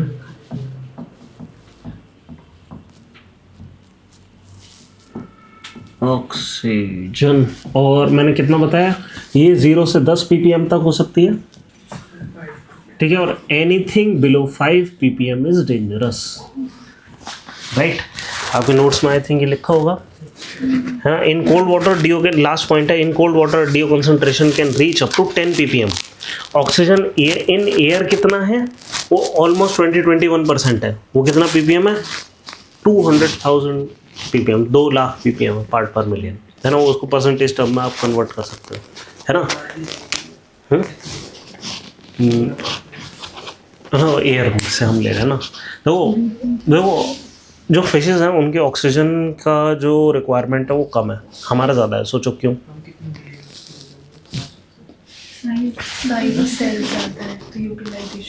और एनर्जी कहाँ खर्च हो रही है इसके अलावा? हमें सिर्फ खड़ा कर लेने भर में एनर्जी बहुत ख़त्म हो रही है। लगती है बट लेटने में नहीं लगती, और पानी में सस्पेंडेड रहने में तो बिल्कुल नहीं लगती। हाँ, क्यों? क्योंकि फिश का जो बॉयंसी है लगभग उतनी ही है जितना पानी की डेंसिटी है ना। तो उनको वहीं सस्पेंड, उनको कुछ नहीं करना है, उनको सिर्फ आगे बढ़ने के लिए चाहिए बस, ठीक है। अपने टेल को बस विगल करने के लिए थोड़ी सी एनर्जी चाहिए और उससे वो आगे चले जाएगी, ठीक है। तो उनको एनर्जी बहुत कम चाहिए, इसलिए वो गिल से जितनी भी मिल रही है उतनी ऑक्सीजन से काम चल जा रहा है उनका। बर्ड्स को बहुत ज़्यादा चाहिए। यस, ग्रेविटी के अगेंस्ट उन्हें फ्लैप करना है। वो तो ऊपर में होता है, सब सही है, बट ईगल को लगातार खाना पड़ता है, जबकि उसके पास दिमाग भी उतना नहीं है। मतलब हमारे पास ज़्यादा है बॉडी मास के कंपैरिजन में, और दिमाग सबसे ज़्यादा एनर्जी यूज़ करता है। और एक और चीज़, और किस चीज़ में यूज़ होगा कि रेगुलेट करने में, है ना। और फिश क्या है, रेगुलेट करना नहीं पड़ता उनको इतना, क्यों? पानी अपने आप ही टेम्परेचर बहुत ज़्यादा ऊपर नीचे नहीं करता, है ना, उनको रेगुलेट नहीं करना। तो इन सारी चीज़ों में एनर्जी सेव कर ले रहे हैं। हाँ, एक और चीज़ की वजह से लाइफ पानी में, क्योंकि at that point of time sun was a deadly laser. Yes, कितनी टाइप की वेव्स देता था उस समय, सभी देता था, और हमारे पास ऑक्सीजन रिच एनवायरनमेंट नहीं था उस समय, ओजोन नहीं था। मतलब ऑक्सीजन जब यहाँ पे हुआ एटमॉस्फेयर में हमारे ब्रीदिंग लायक, तब जाकर कुछ ऊपर चला गया और उसने ओजोन लेयर बना लिया, ठीक है। तो हमारे पास नहीं था एक्चुअली, ठीक है। फिर क्या हुआ कि अब यहाँ पे होगा क्या फिर कि जो यूवी रेज है वो अगर डिस्पर्स करना शुरू हो जाए और वो टॉलरेबल कंसंट्रेशन में आ गई, तो एक लेयर के बाद जो पानी है ना, पानी की एक प्रोटेक्टिव लेयर है, ठीक है। ये मैं क्या बना रहा हूँ, ये वाटर की लेयर है, ये ओशियन है, ये ओशियन है, ठीक है, और ये ओशियन की सरफेस है, ठीक है। तो जहाँ तक यूवी रेज का कंसंट्रेशन हाई था वहाँ तक लाइफ नहीं हुई होगी, फिर धीरे धीरे उसके नीचे लाइफ हुई होगी, और 20 मीटर हाँ हो सकता है यूवी नहीं, सनलाइट वहाँ तक होती है बट इन्हें सनलाइट भी तो चाहिए, ठीक है। ऑल्दो लाइफ के आने के 2 बिलियन साल बाद फोटोसिंथेसिस आया है ना, उससे पहले बहुत सिंपल ये था, इतना ऑर्गेनिक मैटर था नहीं, है ना। अब वो क्या करते थे कि वो सिंपल ऑर्गेनिक कंपाउंड बनाकर उसको फीड करते हैं, मेनली डिकम्पोजिशन पे ही चल रही थी पूरी चेन, है ना। कुछ ऑर्गेनिक कंपाउंड बनाए, उसी को डिकम्पोज कर लिया, उसी से एनर्जी ले ली, है ना। फिर धीरे धीरे कुछ बींग्स आए होंगे जिन्होंने सनलाइट को यूज़ करना शुरू कर दिया, ठीक है। जब सनलाइट को यूज़ करना शुरू कर दिया उन्होंने ऑक्सीजन देना शुरू कर दिया, और ऑक्सीजन पहले यहाँ पे ऑक्सीजन रिच एनवायरनमेंट हुआ, फिर धीरे धीरे ये ऑक्सीजन बाहर आना शुरू हो गई, ठीक है। और उसने एनवायरनमेंट को ऑक्सीजन रिच कर दिया, कितना, एक पॉइंट ऑफ टाइम पे ऐसा हो गया तो 5% पहुँच गई ऑक्सीजन, ठीक है। और मास एक्सटिंक्शन आ गया एकदम से, ये तो कहते हैं ऑक्सीजन कैटास्ट्रॉफी। हैं, पेड़ तो थे ही नहीं सर, और लेंथ लाइट तो नीचे थी। कि जितना भी वो था ना, नहीं, हाँ ऑक्सीजन पॉइजनिंग हो गई थी। क्या कि सबसे पहली चीज़, ऑक्सीजन किसी भी चीज़ से रिएक्ट कर जाती है, और सेल्स ने अपने लिए शील्ड डेवलप करी नहीं थी क्योंकि उन्हें ऑक्सीजन से थोड़ी बचना था, है ना। तो एक तो ऑक्सीजन पॉइजनिंग हो गई, और दूसरी चीज़ ये कि ये ऑक्सीजन तब बढ़ना शुरू हुई जब कार्बन डाइऑक्साइड को उसने रिप्लेस करा एक्चुअली। तो वो क्या, बहुत टाइम तक तो यहाँ से कार्बन डाइऑक्साइड फ्रीली मिल रही थी, है ना, वो डिजॉल्व होती जा रही थी एटमॉस्फेयर में, अगर होगी तो एटमॉस्फेयर क्या डिजॉल्व वगैरह करता रहता है, ठीक है। तो बहुत टाइम तक तो मिल रही थी, एक्सचेंज हो रहा था, तो धीरे धीरे कार्बन डाइऑक्साइड डिप्लीट होना शुरू हो गई, कभी इस लेवल पे पहुंच गई 5-10% से वो 0% के आसपास आ गई कार्बन डाइऑक्साइड, एकदम से ग्लोबल वार्मिंग रुक गई, ठीक है। जितनी भी थी उस पॉइंट ऑफ टाइम पे, जैसे ही ये चीज़ हुई आइस एज आ गई। ये जो पूरा अर्थ है ये कुछ टाइम के अंदर ही बहुत सारे रंगों से गुजरा। पहले तो फोटोसिंथेटिक भी एकदम सक्सेसफुल हुआ, पहले ग्रीन अर्थ बनी, ठीक है। फिर उसने ऑक्सीजन देना शुरू करा, फिर पानी के अंदर जितना भी डिजॉल्व्ड आयरन था वो आयरन के ऑक्साइड्स में तब्दील हो गया पहले, फिर उसके बाद रेड हो गई ऑक्सीजन पूरी अर्थ, ठीक है। और उसके इमीडिएटली बाद वो रेड जो आयरन था वो प्रेसिपिटेट हुआ, और इसलिए बैंडेड आयरन फॉर्मेशंस, रेड कलर के बैंडेड आयरन फॉर्मेशन हमें मिलती है, जहाँ से हम आयरन निकालते हैं आज, जहाँ से माइनिंग करते हैं उस ज़माने का 2 बिलियन साल पहले, ठीक है। तो वो हुआ, उसके रॉक्स बने, और फिर उसके इमीडिएटली बाद जब इन्होंने भी ऑक्सीजन एब्जॉर्ब करना बंद कर दिया तो ऑक्सीजन एटमॉस्फेयर में ज़्यादा हो गई, ठीक है। और उससे क्या हुआ, एकदम से ठंडा हो गया और वाइट अर्थ हो गई। तो कुछ मिलियन ईयर्स में, कुछ 100 मिलियन ईयर में, पहले तो ब्लू अर्थ थी, फिर ग्रीन हो गई, फिर रेड हो गई, फिर वाइट हो गई, ये हो गया अर्थ के साथ। और फिर धीरे धीरे वो वाले बीइंग्स आए जो कि ऑक्सीजन रिच एनवायरनमेंट में थ्राइव करते हैं, है ना, यूकैरियोट्स, ठीक है। और उन्होंने यूकैरियोट्स भी, एक्चुअली यूकैरियोट्स नहीं बोलना चाहिए ना, यूकैरियोट्स पहले ही आ गए थे, वो वाले मतलब जैसे ये जो होते हैं ना जो ऑक्सीजन रिच, जैसे हम एरोबिक बैक्टीरिया वाला बोलना शुरू करना चाहिए हमें, है ना, एरोबिक बैक्टीरिया आना शुरू हुआ फिर, और फिर ऑक्सीजन का यूटिलाइजेशन स्टार्ट हुआ, फिर वापस इकोसिस्टम बना, है ना। इस पूरे इवेंट को कहते हैं ऑक्सीजन कैटास्ट्रॉफी। अब जो सर्च करो विकिपीडिया पे या गूगल पे ऑक्सीजन कैटास्ट्रॉफी, नहीं, उन्होंने अपने लिए करा और फिर हम किसी तरीके से आ गए, कुछ ऐसा हो गया कि हम जैसी चीज़ पॉसिबल हो पाए।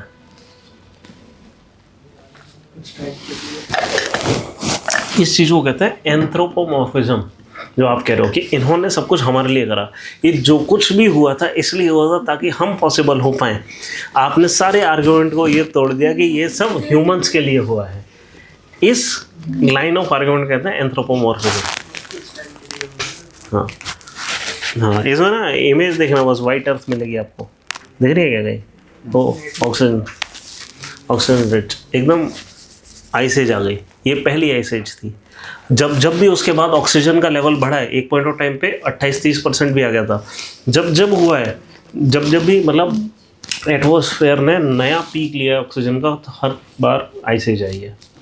आइस एज मतलब large part of earth is covered in ice, ठीक है।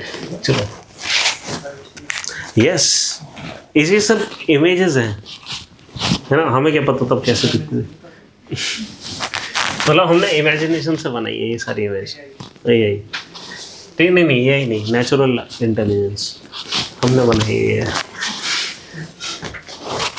सर आगे करके बोलेगा कि मेरे लिए आए थे, तो उसको हाँ, आर्टिफिशियल इंटेलिजेंस। अब एंथ्रो हम शब्द यूज़ करते हैं ह्यूमंस के लिए, है ना, एंथ्रोपोलॉजी मतलब ह्यूमंस के, हाँ एआईपोलॉजी हो जाएगा फिर, एआईपोमॉर्फिज्म। ठीक है चलो, तो डिजॉल्व ऑक्सीजन जनरली कितना होता है, इतना 10 ppm, ये होता है कोल्ड वाटर में।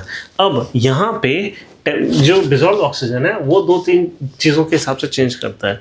किस हिसाब से चेंज करता है, एक फैक्टर जो है वो है कि कितना यहाँ पे जो डीकम्पोजर्स हैं वो हैं।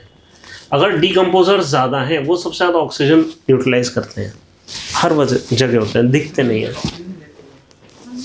एरोबिक वाले, है ना, एरोबिक डीकम्पोजर्स कितने हैं उससे फ़र्क पड़ेगा कि ये डिक्रीज होना शुरू हो जाए। और ये किस अपने आप में किस चीज़ से डिपेंड करते हैं, इनकी पॉपुलेशन किस पे डिपेंड करती है, न्यूट्रिशन पे। ठीक है, तो कहने का मतलब है सीवेज वगैरह कितना छोड़ा गया उस हिसाब से डिजॉल्व ऑक्सीजन कम होती चली जाएगी। जितना, यानी कि मतलब आप समझ रहे हैं, जितना कि ऑर्गेनिक न्यूट्रिशन हाई होगा उतना ऑक्सीजन कम होगी, है ना। और इस सारे न्यूट्रिशन को हटाने के लिए जितने ऑक्सीजन की ज़रूरत है, इस चीज़ को हम क्या बोलते हैं, ऑक्सीजन डिमांड। अगर ये बायोलॉजिकली फुलफिल हो रही है, यानी कि डीकम्पोजर्स के थ्रू हम कितना हम इसको फुलफिल कर सकते हैं कि सारा न्यूट्रिशन एब्जॉर्ब हो जाए, डाइजेस्ट हो जाए, इस चीज़ को हम कहेंगे बायोलॉजिकल ऑक्सीजन डिमांड। यस, अगर हम ये सारी चीज़ बायोलॉजिकली नहीं, बेंजीन जैसी चीज़ों को भी करने की कोशिश करें और हम ये कहें कि नहीं, हम इसको ये करने की जगह हम इसको पूरे को बर्न करेंगे, तो कितने ऑक्सीजन की ज़रूरत होती है, उसको हम कहते हैं केमिकल ऑक्सीजन डिमांड। ठीक है, तो ऑक्सीजन की जो कंसंट्रेशन है न्यूट्रिशन पे डिपेंड करती है। इनफैक्ट न्यूट्रिशन को हम जो वो करते हैं ना, मेजर करते हैं, उसको ही इसी उसमें मेजर करते हैं, इसी टर्म्स में कि भाई ये कितना न्यूट्रिशन है, कितना यहाँ पे यूट्रोफिकेशन रखा है। हम कहते हैं भाई यहाँ इस पानी की जो बायोलॉजिकल ऑक्सीजन डिमांड है ना जी 35 ppm है। ठीक है, व्हाट इज 35 ppm, इतनी डिमांड है, इतना ऑक्सीजन आपको देना पड़ेगा, तब जाकर ये डिकम्पोजर एरोबिकली डिकम्पोज कर देंगे। अदरवाइज एनारोबिक डिकम्पोजिशन होगा, और एनारोबिक डिकम्पोजिशन में ई कॉली जैसी चीज़ आएंगी और वो हमारे लिए हार्मफुल है। ठीक है, बहुत जल्दी हमें बहुत बीमार कर सकती है ये चीज़। ठीक है, तो एक चीज़ तो इस पर डिपेंड करती है कि ऑक्सीजन किससे, कि डिकम्पोजर्स अगर बढ़ गए तो ऑक्सीजन नीचे जाएगा। ठीक है, ऑक्सीजन और दूसरी किस वजह से नीचे जाएगा, ये दोनों चीज़ों में ये लिख रहा हूँ कि O2 नीचे कैसे जाता है। ठीक है, दूसरा होता है टेम्परेचर। ठीक है, अब हाँ वही सवाल ये है कि टेम्परेचर को घटा दे तो ऑक्सीजन नीचे जाएगा, टेम्परेचर को बढ़ा दे तो ऑक्सीजन नीचे जाएगा। बढ़ाने पे, ठीक है, नहीं, बढ़ाने पे होता क्या है, ऐसा मानो कि एजिटेशन हो रही है पानी की, है ना, तो अंदर जो ऑक्सीजन है वो उसको एक्सपेल कर देता है ना। अक्सर ऐसा होता है कि आप ये देखेंगे कि ठंडा पानी है तो वो कुछ टाइम अगर वो उसमें रख देंगे, और बहुत अच्छा है, प्योर वाटर है, बिस्लरी का पानी, ठीक है मान लो, या उसमें भी आपने खूब स्ट्रीम से सीधे भरा है। स्ट्रीम जो होती है ना, जो फॉल्स के नीचे, जो जैसे बड़ी बड़ी फॉल्स होती हैं, उनके नीचे जो पानी होता है सबसे प्योर होता है। क्यों, हवा से कांटेक्ट में था ये पानी, छोटे छोटे ड्रॉपलेट्स में, या रेन के बाद इमीडिएटली जो नदी का पानी है, अगर उसके वो सारा जो सेडिमेंट है उसको हटा दिया जाए तो सबसे ज़्यादा ऑक्सीजन है उसमें। ग्लास में रेन का पानी भर लो, जो भी है, ग्लास में रेन का पानी भर लो, ठीक है, ये इसमें बहुत ज़्यादा ऑक्सीजन है। क्यों, ये छोटे छोटे ड्रॉपलेट्स पूरे एटमॉस्फेयर के साथ कांटेक्ट में थी, है ना, इन्होंने ऑक्सीजन को एब्जॉर्ब करा था, तब जाकर ये गिरा है पानी, है ना। अब इस पानी को भरो एक बोतल में और उसको धूप में रख देना, ठीक है, 1-2 दिन बाद आकर देखना, और इस बोतल में पता क्या होगा कि यहाँ पे ना आपको छोटे छोटे वाटर की, वो एयर की ड्रॉपलेट्स मिलेंगी, कभी नोटिस करना, और आपको लगेगा यार ये अंदर यहाँ पे ड्रॉपलेट्स ऑफ एयर कहाँ से आ गई, ठीक है, और वो कैसे आई कि जो इसके अंदर डिसॉल्व्ड ऑक्सीजन थी वो उसने छोटे छोटे पैकेट्स ऑफ एयर बना लिए। हाँ, कभी नोटिस नहीं करा? कहाँ गया? हर रोज देखते हो आप, ठीक है। कभी ये भी देखा होगा कि अगर अंदर पानी भर दो ग्लास में तो भी अंदर वाटर के वो एयर के वो हो जाते हैं। क्यों? वो फ्लोइंग वाटर था, वो एयर लेकर आया था, ठीक है। अब स्टिल वाटर में कन्वर्ट हो गया, एडिशनल जो ऑक्सीजन है उसने डिपॉजिट कर दी सरफेस पे, कुछ ऊपर से निकल गई होगी। नहीं, अब प्योर पानी जो कि इम्प्योर बन रहा है अब। क्यों? क्योंकि वो अपनी ऑक्सीजन छोड़ रहा है। नहीं, अभी भी उसमें ऑक्सीजन है, तो एरोबिक बैक्टीरिया ने वो जो भी होगा वो कर दिया होगा। क्लीन वाटर है अभी भी। क्यों? क्योंकि आपने ऊपर से कोई स्टार्च तो नहीं डाल दिया उस पानी में, तो कहाँ से यूट्रोफिकेशन हो जाएगा, है ना। बैक्टीरिया को जीने के लिए न्यूट्रिशन की भी तो ज़रूरत है ऑक्सीजन के अलावा, है ना, वो आपने नहीं दिया, ठीक है। तो ये जो चीज़ है ये क्या है? Dissolve oxygen. टेम्परेचर आपने बढ़ा दिया, वो ड्रॉपलेट्स आ जाएंगे, मतलब टेम्परेचर से भी अफेक्ट हो रहा है, ठीक है। चलो, अब सवाल ये उठता है कि हमें इन सारे न्यूट्रिशन को ख़त्म करना है, सबसे बड़ी प्रॉब्लम ये है, और इसलिए हमारी जो नेक्स्ट टर्म आती है वो क्या होती है? Oxygen demand. ऑक्सीजन डिमांड कहाँ गई? पिछले पेज पे थी है जी। डिसॉल्व ऑक्सीजन के बाद, अच्छा नीचे हाँ लिखा तो है बायोलॉजिकल ऑक्सीजन डिमांड, ठीक है। अब बायोलॉजिकल ऑक्सीजन डिमांड मैंने क्या बताया? What is biological oxygen demand? अभी मैंने सिंपल शब्दों में समझाया आपको। हाँ, डाइजेस्ट करने के लिए आप ये मान लो, है ना, ऑर्गेनिक मैटर को डाइजेस्ट करने के लिए कितने ऑक्सीजन की जरूरत है, और ये डाइजेस्ट कौन करेगा? ये ऑक्सीजन हम दे किसको रहे हैं? हम एरोबिक बैक्टीरिया को दे रहे हैं। हम ये नहीं चाहते एनारोबिक बैक्टीरिया आ जाए, नहीं, एटलीस्ट इनका जो रेट है डिकम्पोज करने का अच्छा है। हार्मफुल भी हो सकते हैं हमारे लिए, पैथोजेनिक हो सकते हैं एरोबिक बैक्टीरिया, बट क्योंकि वो बहुत जल्दी ऑर्गेनिक मैटर को ख़त्म कर देते हैं, इसलिए क्या है कि उनकी लॉजिस्टिक ग्रोथ बहुत जल्दी हो जाती है। मतलब कि ऐसा नहीं है ना कि ये है न्यूट्रिशन का लेवल कि उनकी पॉपुलेशन बढ़ती चली जाएगी, एक लॉजिस्टिक ग्रोथ आ जाती है ना, और फिर न्यूट्रिशन उनका ख़त्म भी हो जाता है और धीरे धीरे वो ग्रोथ उनकी भी ख़त्म हो जाती है। एरोबिक बैक्टीरिया क्या करते हैं? फूड को इतनी तेज़ी से खाते हैं कि उन्हीं का ही फूड खत्म हो जाता है, फिर खुद खत्म हो जाते हैं। लालची लोग, हम भी ऐसे ही, हम भी तो ऐसे ही करते हैं। सारे रिसोर्सेज खत्म हो जाते हैं जब तक हम खुद ना खत्म हो जाए। हाँ, अभी लास्ट एंड आएगा, अभी बचा हुआ है। यस, ठीक है। तो हम क्या कह रहे हैं कि न्यूट्रिशन को इसलिए बहुत अच्छा तरीका है, हम कैसे वो करें, मेजर करें बायोलॉजिकल ऑक्सीजन डिमांड की तरफ, है ना। तो देखो डेफिनेशन क्या लिखी है? Oxygen required to, what is biological oxygen demand? Oxygen required to break down organic matter present to certain volume of a sample. ठीक, क्या कि ये क्या चीज़ है? ये ऑक्सीजन की डिमांड है, ये ऑक्सीजन रिक्वायर्ड है जो कि सर्टेन ऑर्गेनिक मैटर को ब्रेक करने के लिए ज़रूरी है ना। कितना ऑक्सीजन चाहिए उस ऑर्गेनिक मैटर को ब्रेक करने के लिए, ये है बायोलॉजिकल ऑक्सीजन डिमांड, ठीक है। ये किस लिए यूज करते हैं हम? Use to measure the amount of oxygen matter present in water in terms of how much oxygen is required to break it biologically, है ना। और क्लीन वाटर की जो बायोलॉजिकल ऑक्सीजन डिमांड होती है वो होती है 5 ppm, ठीक है। क्लीन वाटर की 5 ppm से लेस होती है, 5 ppm या उससे लेस। 5 ppm का मतलब क्या हो गया कि अगर मान लो ये वाटर इस लेवल का जो पोल्यूशन है 5 ppm वाला, उसको हमने क्लीन वाटर में डाल भी दिया, है ना, तो मैक्सिमम क्या हो जाएगा कि जो डिसॉल्व ऑक्सीजन है, और ये ऑर्गेनिक मैटर पे इमीडिएटली बैक्टीरिया ने एक्ट करना शुरू कर दिया, और जितना उनको ऑक्सीजन चाहिए था इसको ब्रेक करने के लिए वो सारा यूज़ कर लिया मान लो, तो भी आपके पास यहाँ 5 ppm बचेगा, है ना। ये सर्वाइव करने के लिए इनफ है, इस पे लाइफ सर्वाइव कर जाएगी। लेकिन इससे ज़्यादा अगर हो गया तो एक पॉसिबिलिटी कि लाइफ हो सकता है सर्वाइव ना करे, हो सकता है ये डिसॉल्व ऑक्सीजन को इतना डिप्लीट कर दे कि उससे नीचे चली जाए और साइकिल ब्रेक डाउन हो जाए, ठीक है। तो हमें कितना चाहिए? BOD इससे नीचे चाहिए, और ऑर्गेनिक मैटर कम होना चाहिए, ठीक है। अगर ऑर्गेनिक मैटर है तो आप क्या कर सकते हैं? एलगे और क्या ले, एलगे उसके साथ कुछ नहीं, क्या एलगे उसके साथ कुछ नहीं, कछुआ कछुए, ओ अच्छा अच्छा, एलगे के साथ कछुए, हाँ ये कर सकते हैं। अच्छा ये जो हमारे आजकल ये एक्वागार्ड वगैरह आते हैं, ये क्या बताते हैं? यूवी ट्रीटमेंट, यूवी ट्रीटमेंट कर दो और ओजोन ट्रीटमेंट कर दो, ओजोन, बोलते हैं ना O3 ट्रीटमेंट, है ना?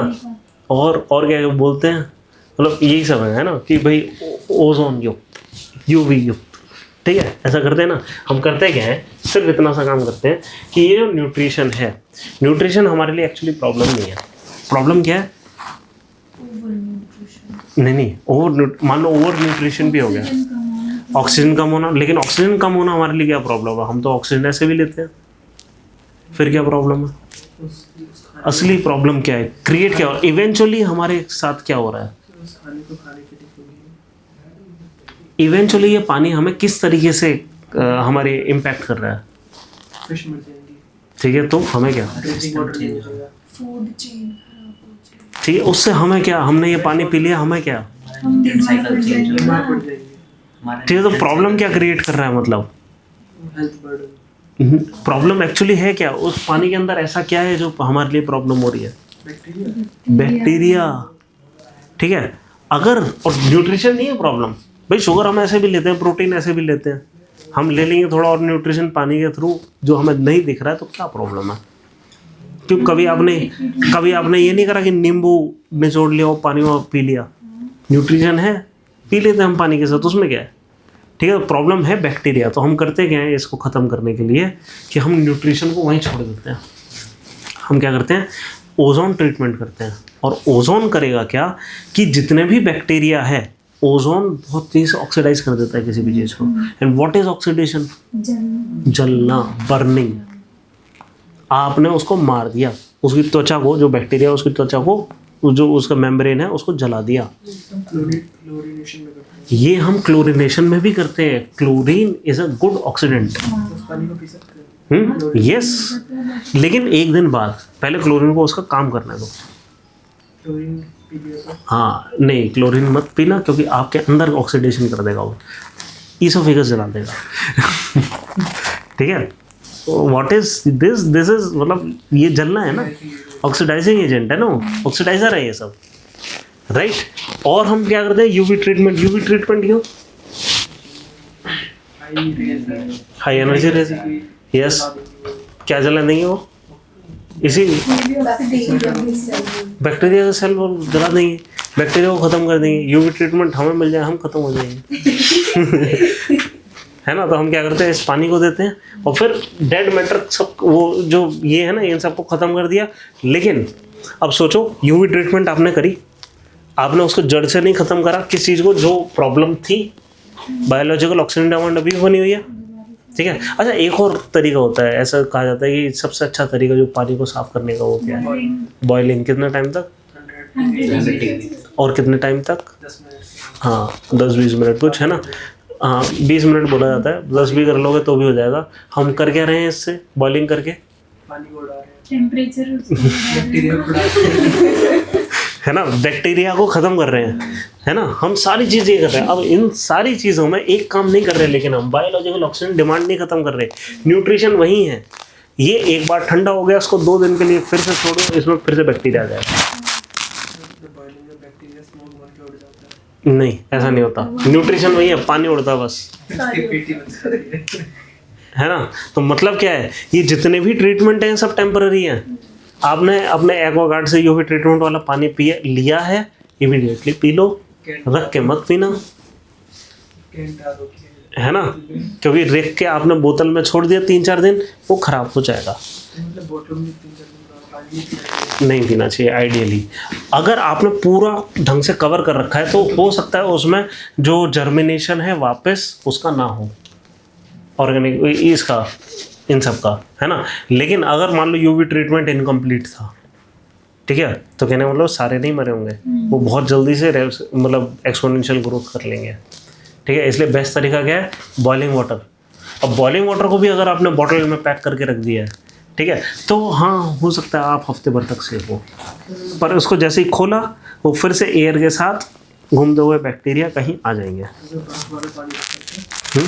हाँ, बर्फ़ भी पॉसिबल है, बट बर्फ़ में एक चीज़ ध्यान रखना, कई सारे बैक्टीरिया क्या करते हैं कि हाइबरनेशन में चले जाते हैं। तो पहले जमाओ तुरंत गर्म करो। इसको प्रेशराइजेशन बोलते हैं, है ना? ये जो लुइस पास्चर था, ये कोई मतलब खेल रहा था कैसे दूध से यस, ठंडा कर दिया कुछ गर्म कर हाँ, वो खेल रहा था, उसने कहा यार ये तो ख़राब होना बंद हो गया, ये तो और लंबा चलना शुरू हो गया। दिया। कैसे पता चला? एक्सपेरिमेंट, एक्सीडेंट, हाँ, 3-4 दिन बाद में।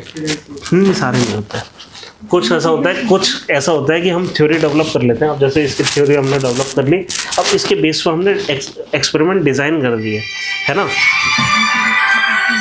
है ना, ये और होता है।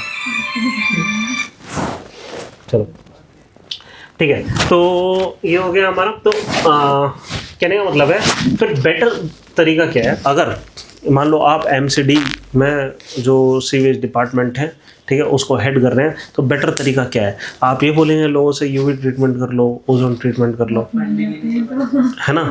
फंडिंग नहीं है हमारे पास। हाँ, फंडिंग नहीं है हमारे पास, तो हम ये बोलेंगे। अच्छा नहीं, मतलब आइडियली आपकी जिम्मेदारी फिर क्या होनी चाहिए कि हम क्या करें, सारी साफ करके दें। कैसे करेंगे? ऐसे हाँ, नहीं, ऐसे ये साफ करने की बात कर रहे हैं कि पहले तो हम साबुन लगाएंगे और फिर हाथ धोएंगे, साफ हो गए, ठीक है? तो हमें करना क्या है कि न्यूट्रिशन एक्चुअली खत्म करना है ना?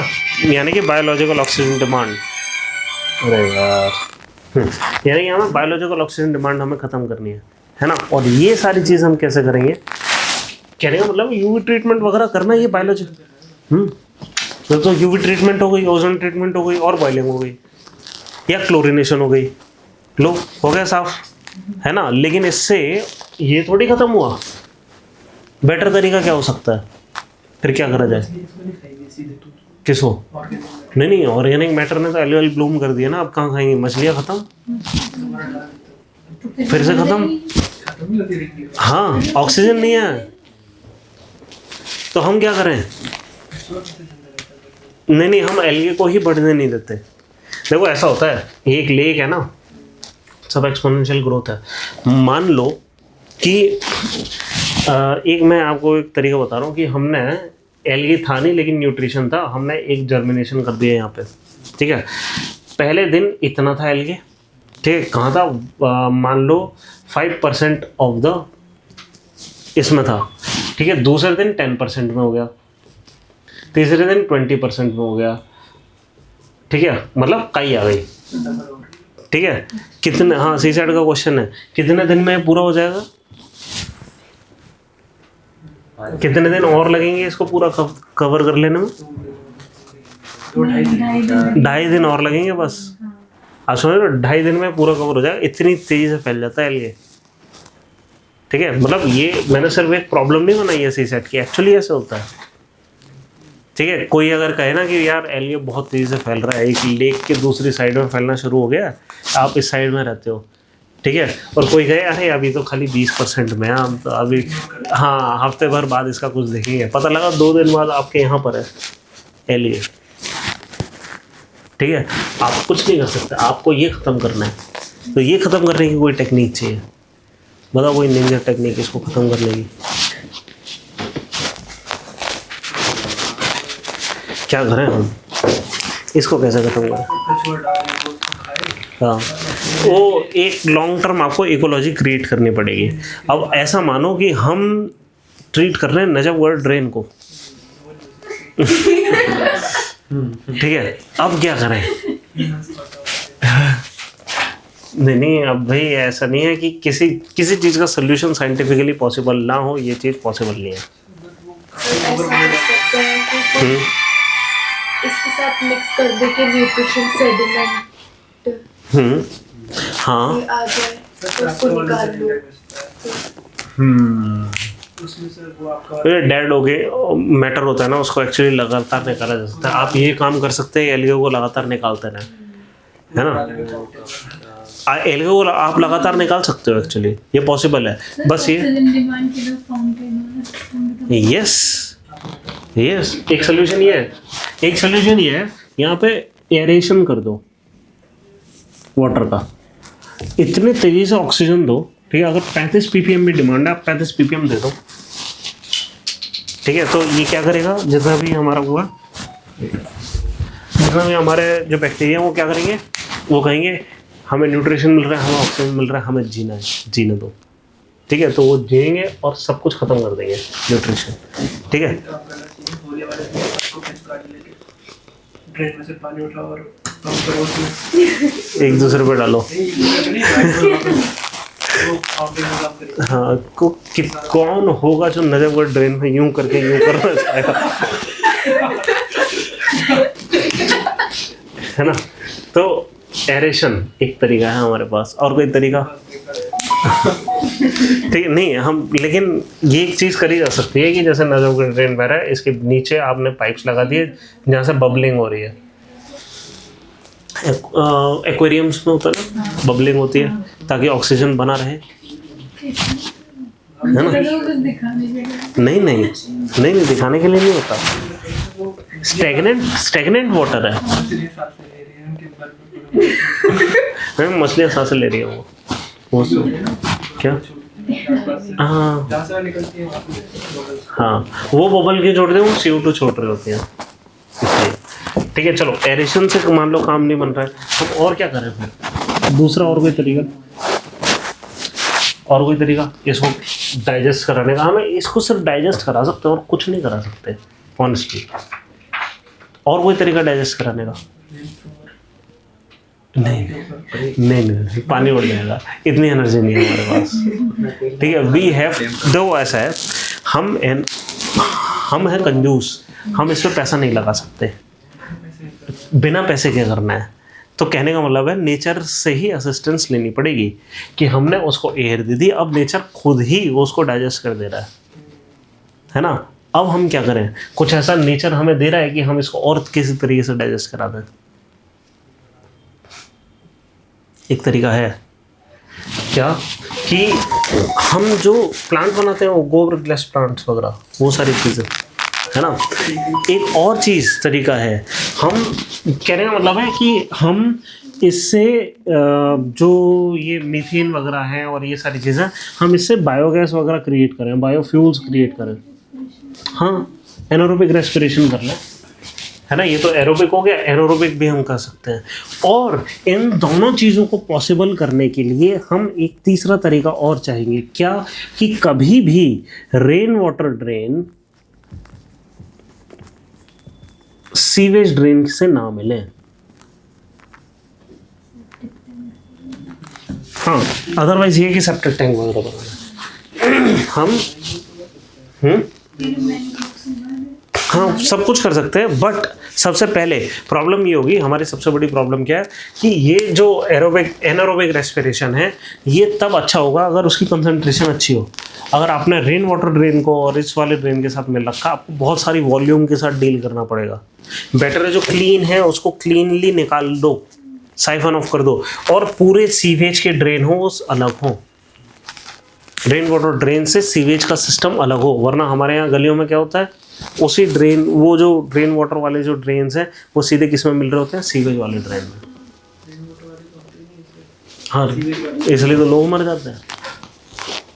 रेन वाटर वाले ड्रेन ही तो नहीं है हमारे पास, ठीक है। और तो फिर जब रेन जब होगी तो वो कहाँ जाएगा, वो सीवेज वाले में जाएगा, है ना। तो हमें यहाँ पे एक डिज़ाइन प्रॉब्लम है सिटीज़ की,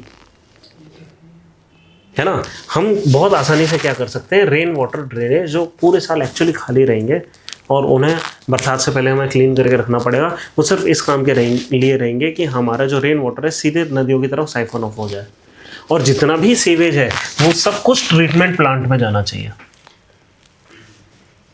ठीक है। मतलब क्या है कि हमें चाहिए ट्रीटमेंट, और ट्रीटमेंट में होता क्या है, यही चीज़ होती है, कुछ नई टेक्नोलॉजी थोड़ी ला रहे हैं, नहीं। ये एक्चुअली वो जो बॉइलिंग वॉइलिंग है और लोग अपनी तरफ से कर रहे हैं, उसमें जितनी एनर्जी खर्च हो रही है ना, उससे काफ़ी सस्ता है ये, है ना। लोग भी तो अब मतलब परेशान हो रहे हैं। हम जो हम मतलब ये सीट वगैरह निकालने के लिए यमुना के जितने सारे प्रोजेक्ट्स चल रहे हैं नहीं, हजारों करोड़ रुपए खर्च कर रहे हैं ना सिर्फ उसको थोड़ी देर के लिए साफ करने के लिए। उससे अच्छा सीवेज ट्रीटमेंट प्लांट। हाँ, हमें करना ही है। हमारे जितने ड्रेन हैं उन सब ड्रेन के ऊपर सीवेज ट्रीटमेंट प्लांट होना चाहिए, ताकि थोड़ा सा वो नीचे से निकाल के गिराते हैं, बस। उससे थोड़ी उससे कुछ नहीं होगा। जगह लगानी पड़ेगी। हाँ, हो सकता है सारे ड्रेन्स पे एरेशन एंड बायोफ्यूल दोनों चीज़ें करनी पड़े, है ना, कि हम बायोफ्यूल करके एक सर्टेन कंसंट्रेशन से नीचे लें जो न्यूट्रिशन है, यानी कि बायोलॉजिकल ऑक्सीजन डिमांड, और बाकी सब फाउंटेन लगा के उसका एरेशन कर दें। ये तो हमारी मतलब आपको सिटीज की प्रॉब्लम होगी। हाँ, अगर दिल्ली के पास ये सोल्यूशन आ पाता है तो फिर पूरी दुनिया के लिए सोल्यूशन हो जाएगा। इससे ज़्यादा पोल्यूशन कहीं नहीं है ना। फिर तो ह्यूमैनिटी का सोल्यूशन हो गया, और यहाँ का सोल्यूशन हो गया तो फिर तो बच गए हैं। हाँ, फिर विश्व गुरु बन सकते हैं, है ना, कि ये अगर हमने सोल्यूशन दे दिया इस पूरी प्रॉब्लम का। एक्चुअली वहाँ पे जो नंबर ऑफ सिटीज़ और लोग भी खाए हैं। हाँ, लोग कम है और ये सारी चीज़ें, और सीवेज ट्रीटमेंट प्लांट वगैरह सब लगाए, ये सारी चीज़ें हुई, है ना। अब हम इस डेंसिटी के साथ अगर लोगों को ले जा रहे हैं, है ना, तो वो अलग है। प्लस साबरमती भी ऐसा नहीं है कि एकदम प्रिस्टीन क्लियर वाटर्स हैं ना। हम मतलब क्लियर वाटर ना हमने कभी देखे नहीं है, ठीक है, मैंने देखे हैं। हाँ, आपने देखे हैं, हैं? आपने कहाँ देखे? नैनीताल से नहीं वो बहुत गंदा है लीक। अच्छा, यूट्रोफिकेशन हो रखा है। नहीं, आप कभी जैसे ये सोनमार्ग गुलमर्ग वगैरह जाओ ना, वहाँ पे जो नदी बस पहाड़ों से निकल रही होती है। तो आपने सब डीपी लगा रखी है पहाड़ों में। हाँ, वो वहाँ पे जो सोनमार्ग जो ग्लेशियर है, वहाँ से सिंध नदी निकल रही है, SIND, नहीं सिंध नहीं, सिंध SIND। एक लोकल नदी है जो कि झेलम में मिल जाती है हमें, ठीक है। तो वो जो नदी निकल रही है वो बहुत एकदम क्लियर है, हद से ज़्यादा, मतलब इतनी क्लीन कि मैं मतलब 1 मीटर नीचे अपनी घड़ी निकाल के पानी के नीचे रख दी थी।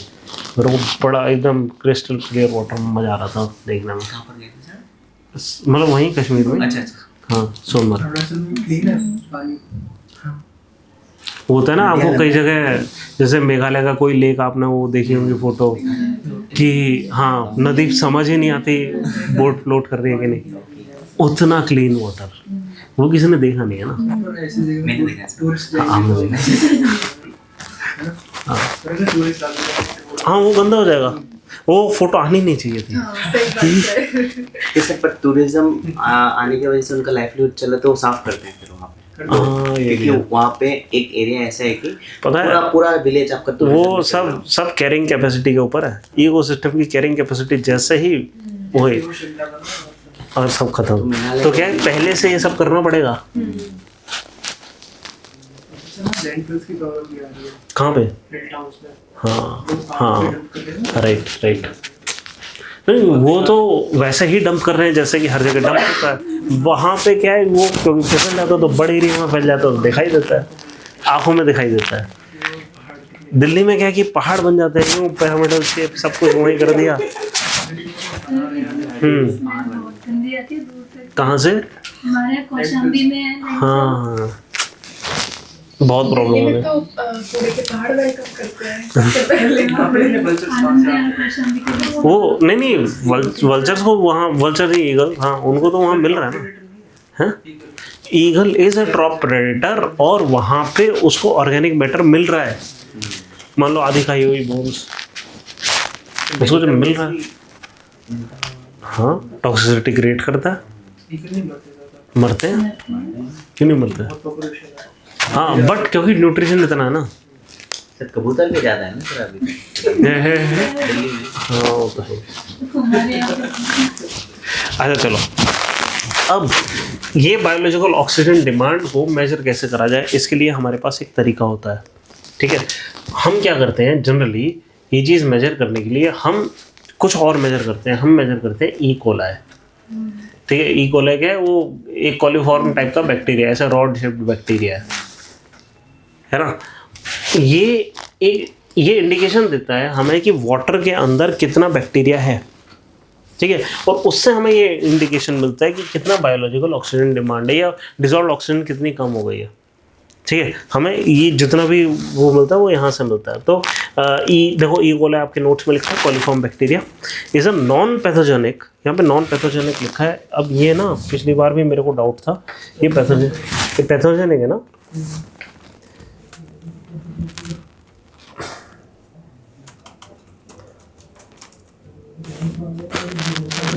क्योंकि मैंने अब क्या कि हमारे, क्योंकि मैं सिविल इंजीनियर हूँ, तो मेरी जो किताब थी ना एनवायरमेंटल पोल्यूशन की, जहाँ पे हमने ये सारी चीज़ें मतलब इसके लिए टेक्नोलॉजीज हम सीख रहे थे, वहाँ पे गलती से उन्होंने ये लिखा है कि ये हार्मफुल नहीं है, बट जितने हार्मफुल बैक्टीरिया हैं उनकी पॉपुलेशन ग्रोथ का इंडिकेशन दे देता है ना? तो उस किताब में गलत था, मेरे दिमाग में ये बैठ गया, इसलिए मैंने some strains of यस नहीं, यहाँ पे विकिपीडिया पे आप जाएंगे, यहाँ पे लिखा हुआ it is a gram negative bacteria. हाँ, that do not retain crystal stain gram negative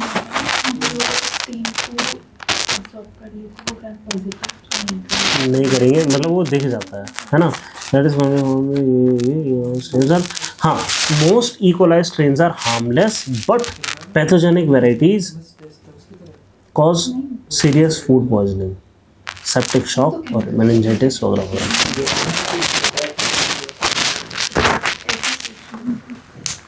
अब देखो जो इसके बारे में लिखा है विकिपीडिया से मैं डायरेक्टली आपको बता रहा हूँ कि these are generally harmless but pathogenic varieties, मतलब इनकी जो पैथोजेनिक वेराइटीज़ हैं cause serious food poisoning, septic shock, meningitis और यूरिनरी ट्रैक्ट इन्फेक्शंस।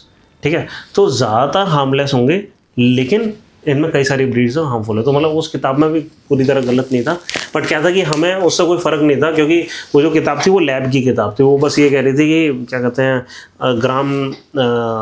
वो ग्राम नेगेटिव बैक्टीरिया है, ठीक है, और ये आपको इंडिकेट कर देता है कि बीओडी क्या है। हाँ वही, लेकिन अच्छी बात क्या है कि जैसे मैं कह रहा था ना, अगर आप एमसीडी में हैं तो आपको करना क्या है, आपको बस एक लैब में जाकर ये चेक करना है ये कितने हैं, और उसने इंडिकेशन दे दिया बीओडी का और उसने इंडिकेशन दे दिया न्यूट्रिशन का। इसको भी एनरोल करते हैं? नहीं, हम नॉर्मल इंजीनियर पढ़ रहे थे, हम कौन सा साइंटिस्ट हो गए, है ना? ये तो इतना मतलब ये तो हमारी बेसिक ट्रेनिंग का हिस्सा होना चाहिए ना। हाँ, ये बेसिक ट्रेनिंग है कि हम, और एक्चुअली पता है ये सब पता होना भी ज़रूरी नहीं है। वो एक टेस्ट ट्यूब में लेकर एक मशीन में डाला जाएगा, बटन दबाया जाएगा, वो बता देगा आपका बीओडी इतना आ गया। उसके पीछे की साइंस नहीं भी पता है तो भी चल जाएगा काम, वो नंबर देख लेंगे। इतना ही तो करना है हमें, क्या करना है कि पीछे ये क्यों मेजर करा था उन्होंने, क्या था हुआ ये, है ना? उसमें कर देगा, पानी लिया, उसमें स्ट्रेन डाला, ठीक है, उसको थोड़ा सा वो होने के लिए रख दिया कि वो मतलब पॉपुलेशन बढ़ जाए, उसके बाद उसको वापस डाल दिया टेस्ट ट्यूब को एक मशीन में, उसने बता दिया भाई आपकी बीओडी इतने पीपीएम है, हो गया काम। समझे? इस तरीके से काम कर रहा है ये। तो वापस आ जाते हैं आपके नोट्स पर। तो हाँ बस ठीक है, ये आपको बीओडी बता देता है। एक बार आपको बीओडी पता लग गया, आपको पता है कि क्या करना है फिर उसके लिए, है ना? बस इतना ही है। इसके अलावा मैंने एक केमिकल ऑक्सीजन डिमांड आपको बताई थी कि कुछ ये जो बीओडी है ना, ये फिर भी हमें नहीं, अब क्या है कि जितना भी न्यूट्रिशन होता है सब खाने लायक नहीं होता, ठीक है, और जो बैक्टीरिया की डेफिनेशन है, पॉपुलेशन है, वो किस चीज़ पर डिपेंड कर रही है, खाने वाले बैक्टीरिया के ऊपर। तो कुछ ऑर्गेनिक मैटर जो कि खाने लायक नहीं होता वो फिर भी रह जाता है, हमें एक्चुअली उसको भी हटाना होता है क्योंकि परसिस्टेंट पॉल्यूटेंट है। दूसरा तरीका क्या होता है, हम पूरी चीज़ को ड्राई करते हैं, मतलब एवपोरेशन करने शुरू कर देते हैं, उसका बॉइलिंग करते हैं, जो मटेरियल बचा, ठीक है, उसके बाद जो मटेरियल बचा उसके बाद उसका हीट ट्रीटमेंट वगैरह करते हैं, फिर हमें पता लगता है कि हाँ ये केमिकल ऑक्सीजन डिमांड थी टोटल, वो टोटल कार्बनिक मतलब कार्बन बेस्ड लाइफ की डिमांड है, ठीक है। बस इतना ही है, ठीक है। तो ये हमारा सबसे इम्पोर्टेंट सोर्स ऑफ पोल्यूशन है जो हमें करना होता है, ठीक है। अब यहाँ एक चीज़ पे हम जाते हैं कि ये पोल्यूशन कहाँ कहाँ से आ रहा है, ठीक है, और यहाँ पे एक कॉन्टेक्स्ट आता है कि पॉइंट सोर्स है ये पोल्यूशन का या नॉन पॉइंट सोर्स है, ठीक है। इसको मैं हटा दे रहा हूँ।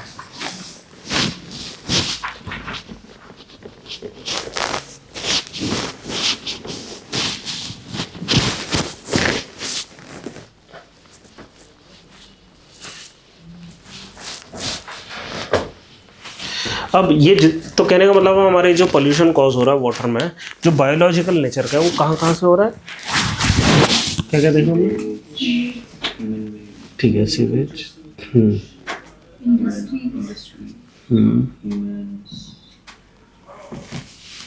Companies, industries. हम ऑर्गेनिक वाले की बात कर रहे हैं, ठीक है, जितनी भी है, इंडस्ट्री हो गया, ठीक है, सीवेज हो गया, एग्रीकल्चर हो गया, और कोई सीवेज, जनरली सीवेज लाइंस होती हैं, कंपनीज, ठीक है। और हम जब वाटर पोल्यूशन की बात कर रहे हैं, जनरली हम किस चीज़ की बात कर रहे हैं, या तो रिवर्स के अंदर या लेक्स के अंदर। हाँ, ओशियन फिलहाल इतना बड़ा है कि उसका पोल्यूशन नहीं हो रहा है इंस्टेंट, मतलब हम कभी हम बस गार्बेज पैचेस किया, मतलब कहने का मतलब है हम, हाँ, अभी उससे 100 साल दूर है कि ओशन में बदबू आना शुरू हो जाए। हो सकता है कभी ओशन में बदबू आना शुरू हो जाए, हाँ, लग तो रहा है, ठीक है। तो एग्रीकल्चर हो गया, सीवेज लाइंस हो गई, इंडस्ट्री हो गया, और कोई चीज़, लैंडफिल ले लेते हैं, नेचुरल भी हैं, हाँ, वो बाकी नेचुरल हो गए, ठीक है। अब जैसे एक नदी जा रही है, ठीक है, जैसे मैं ये यमुना नदी बना देता हूँ, ठीक है, यहाँ पे एक इसमें ये हो रहा है, यहाँ पे एक इंडस्ट्रियल जोन है, ठीक है, ये जैसे ओखला हो गया, ठीक है, ये यहाँ पे क्या हो गया, नोएडा, यहाँ पे फरीदाबाद, ठीक है, यहाँ पे दूर जाके एक ड्रेन आता है, और ये कहाँ से आ रहा है, गाजियाबाद से, ये तो शाहजहां है। हाँ, ठीक है, इस टाइप का कुछ है सिस्टम, ठीक है।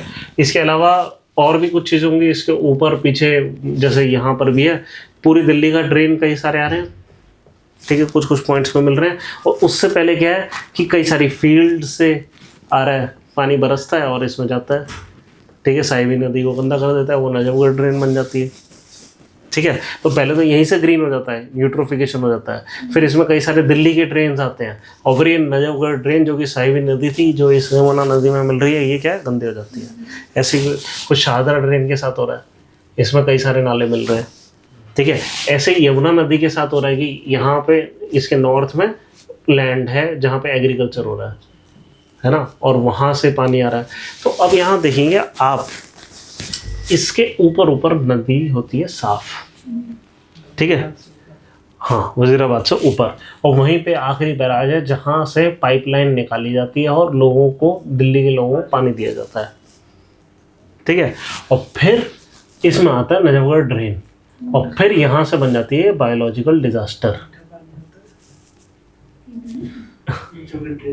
ठीक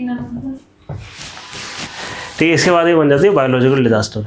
आप नदी के बारे में एक चीज़ समझ रहे हैं कि सर्टेन पॉइंट्स हैं जहाँ से नदी गंदी हो रही है ना, इसलिए जितने भी पोल्यूटेंट सोर्सेज हैं उन सबको हम पॉइंट सोर्स और नॉन पॉइंट सोर्स की तरह नापते हैं। नॉन पॉइंट सोर्स वो होगा जो लैंड से लगातार, ये पूरा इलाका, यहाँ पे जितनी बारिश हुई वो सारा पानी इसमें आएगा, है ना, और वो यूट्रोफिकेशन क्रिएट करेगा। यहाँ पे बारिश हुई, सारा का सारा पानी आएगा, न्यूट्रोफिकेशन क्रिएट करेगा।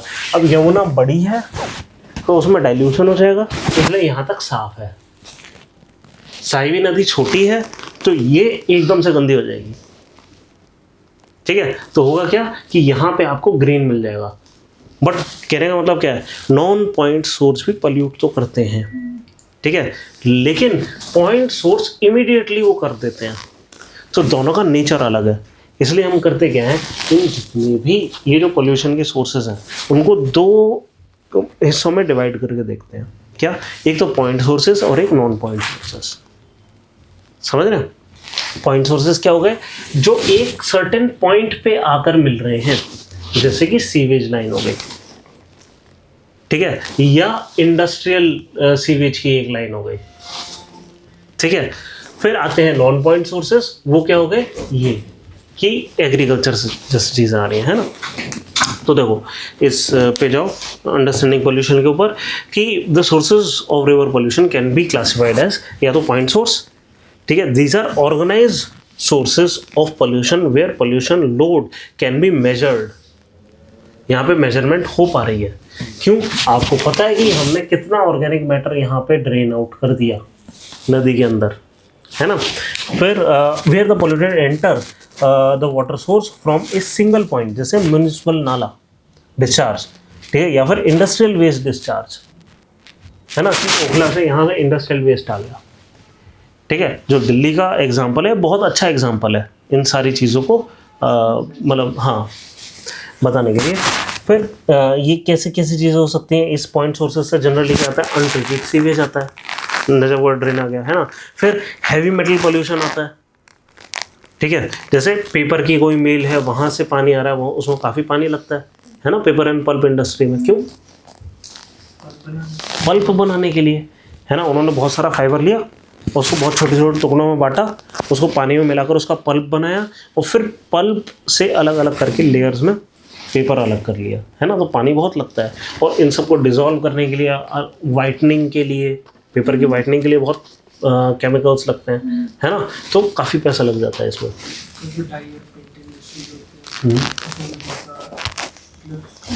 अलग अलग कलर के हाँ बिल्कुल। इस तरह सोचो, एक और चीज़, ये सुपर वाइट पेपर है ना, इसको किसी बच्चे ने खा लिया, और जो पुराने वो पेपर आते थे ना रैग वाले, या मान लो इससे शुगर केन के पल्प से जो बने पेपर, है ना, जिसमें मान लो कोई ट्रीटमेंट नहीं हुई है, या शुगर केन की उससे बनी हुई पत्तल, है ना, उसको किसी बच्चे ने मुंह में ले लिया, इससे ज़्यादा बड़ा खतरा है। क्यों? क्योंकि यहाँ पे वाइटनिंग एजेंट्स लगे हैं, ब्लीचिंग लगी है। यस, इस पेपर को नहीं खाना नहीं चाहिए, खाने को तो खाया जा सकता है। नेचुरल वाइट नेचुरल वाइट नहीं है ये। नेचुरल वाइट तो आप कैसे हो सकता है? वुड देखो ना क्या कलर होता है ना, ऑफ वाइट होता है, ठीक है। अगर ऑफ वाइट है तो वो नेचुरल कलर है ना। यहाँ पे ब्लीचिंग है पेपर की, ठीक है। तो इस तरीके का पॉल्यूशन हो जाता है, हैवी मेटल पॉल्यूशन वगैरह होगा। फार्मा कंपनीज़ हैं कि बहुत सारा पॉल्यूशन करती हैं। ये एक न्यूज़ थी पुरानी कि researchers from IIT Delhi and national mission on clean Ganga, ये 2 लोग मिले थे और उन्होंने कलेक्ट करा था 6 साल तक सैंपल 25 किलोमीटर की स्ट्रेच पे, ये यहीं पे दिल्ली में। उन्होंने देखा था कि फार्मास्यूटिकल बहुत ज़्यादा आ रहा है जो वेस्ट है। अब ये कैसे आ रहा है? कई लोगों ने तो कहा कि भाई इंडस्ट्री कर रही है, और कुछ एक और थ्योरी है क्या, कि दिल्ली के लोग बिना डॉक्टर के पास जाए खूब सारी दवाई खा रहे हैं और वो सीवेज के थ्रू आ रहा है। आप समझ रहे हो? तो दोनों ही चीज़ें पॉसिबल है। एनीवे, फिर आते हैं नॉन पॉइंट सोर्सेज। ये क्या है? नॉन मेजरेबल सोर्सेज है। बारिश हुई, कितना पानी आया हमें नहीं पता, है ना, या उन्होंने कितना पेस्टिसाइड छिड़का था हमें नहीं पता, या कितना फर्टिलाइजर छिड़का था हमें नहीं पता, है ना। तो वो चीज़ हो गई। तो जैसे agriculture run of, acid rain, ठीक है, स्ट्रॉन्ग वाटर ड्रेन्स, क्योंकि स्ट्रॉन्ग वाटर ड्रेन्स हर जगह से आएंगे। जैसे यहाँ पर हो गया ना, दिल्ली है ये नदी, दिल्ली मतलब शहर है, और यहाँ पे बहुत सारे ड्रेन दूसरे भी आ रहे होंगे, वो मान लो स्ट्रॉन्ग वाटर ड्रेन्स है ना। वो चीज़ हो गई। ठीक है, एग्रीकल्चर, बेदिंग घाट्स हो गए, है ना। सॉलिड वेस्ट डंपिंग होगी, सॉलिड वेस्ट डंपिंग हर जगह होगी, क्योंकि नदी के अलोंग हर जगह लोग उसके पास आते होंगे पानी लेने या कुछ करना, है ना। हाँ, रिलीजियस ऑफरिंग हो गई। ठीक है, चलो बस यही है, बाकी करते हैं कल, है ना। तो इसको बंद कर दो।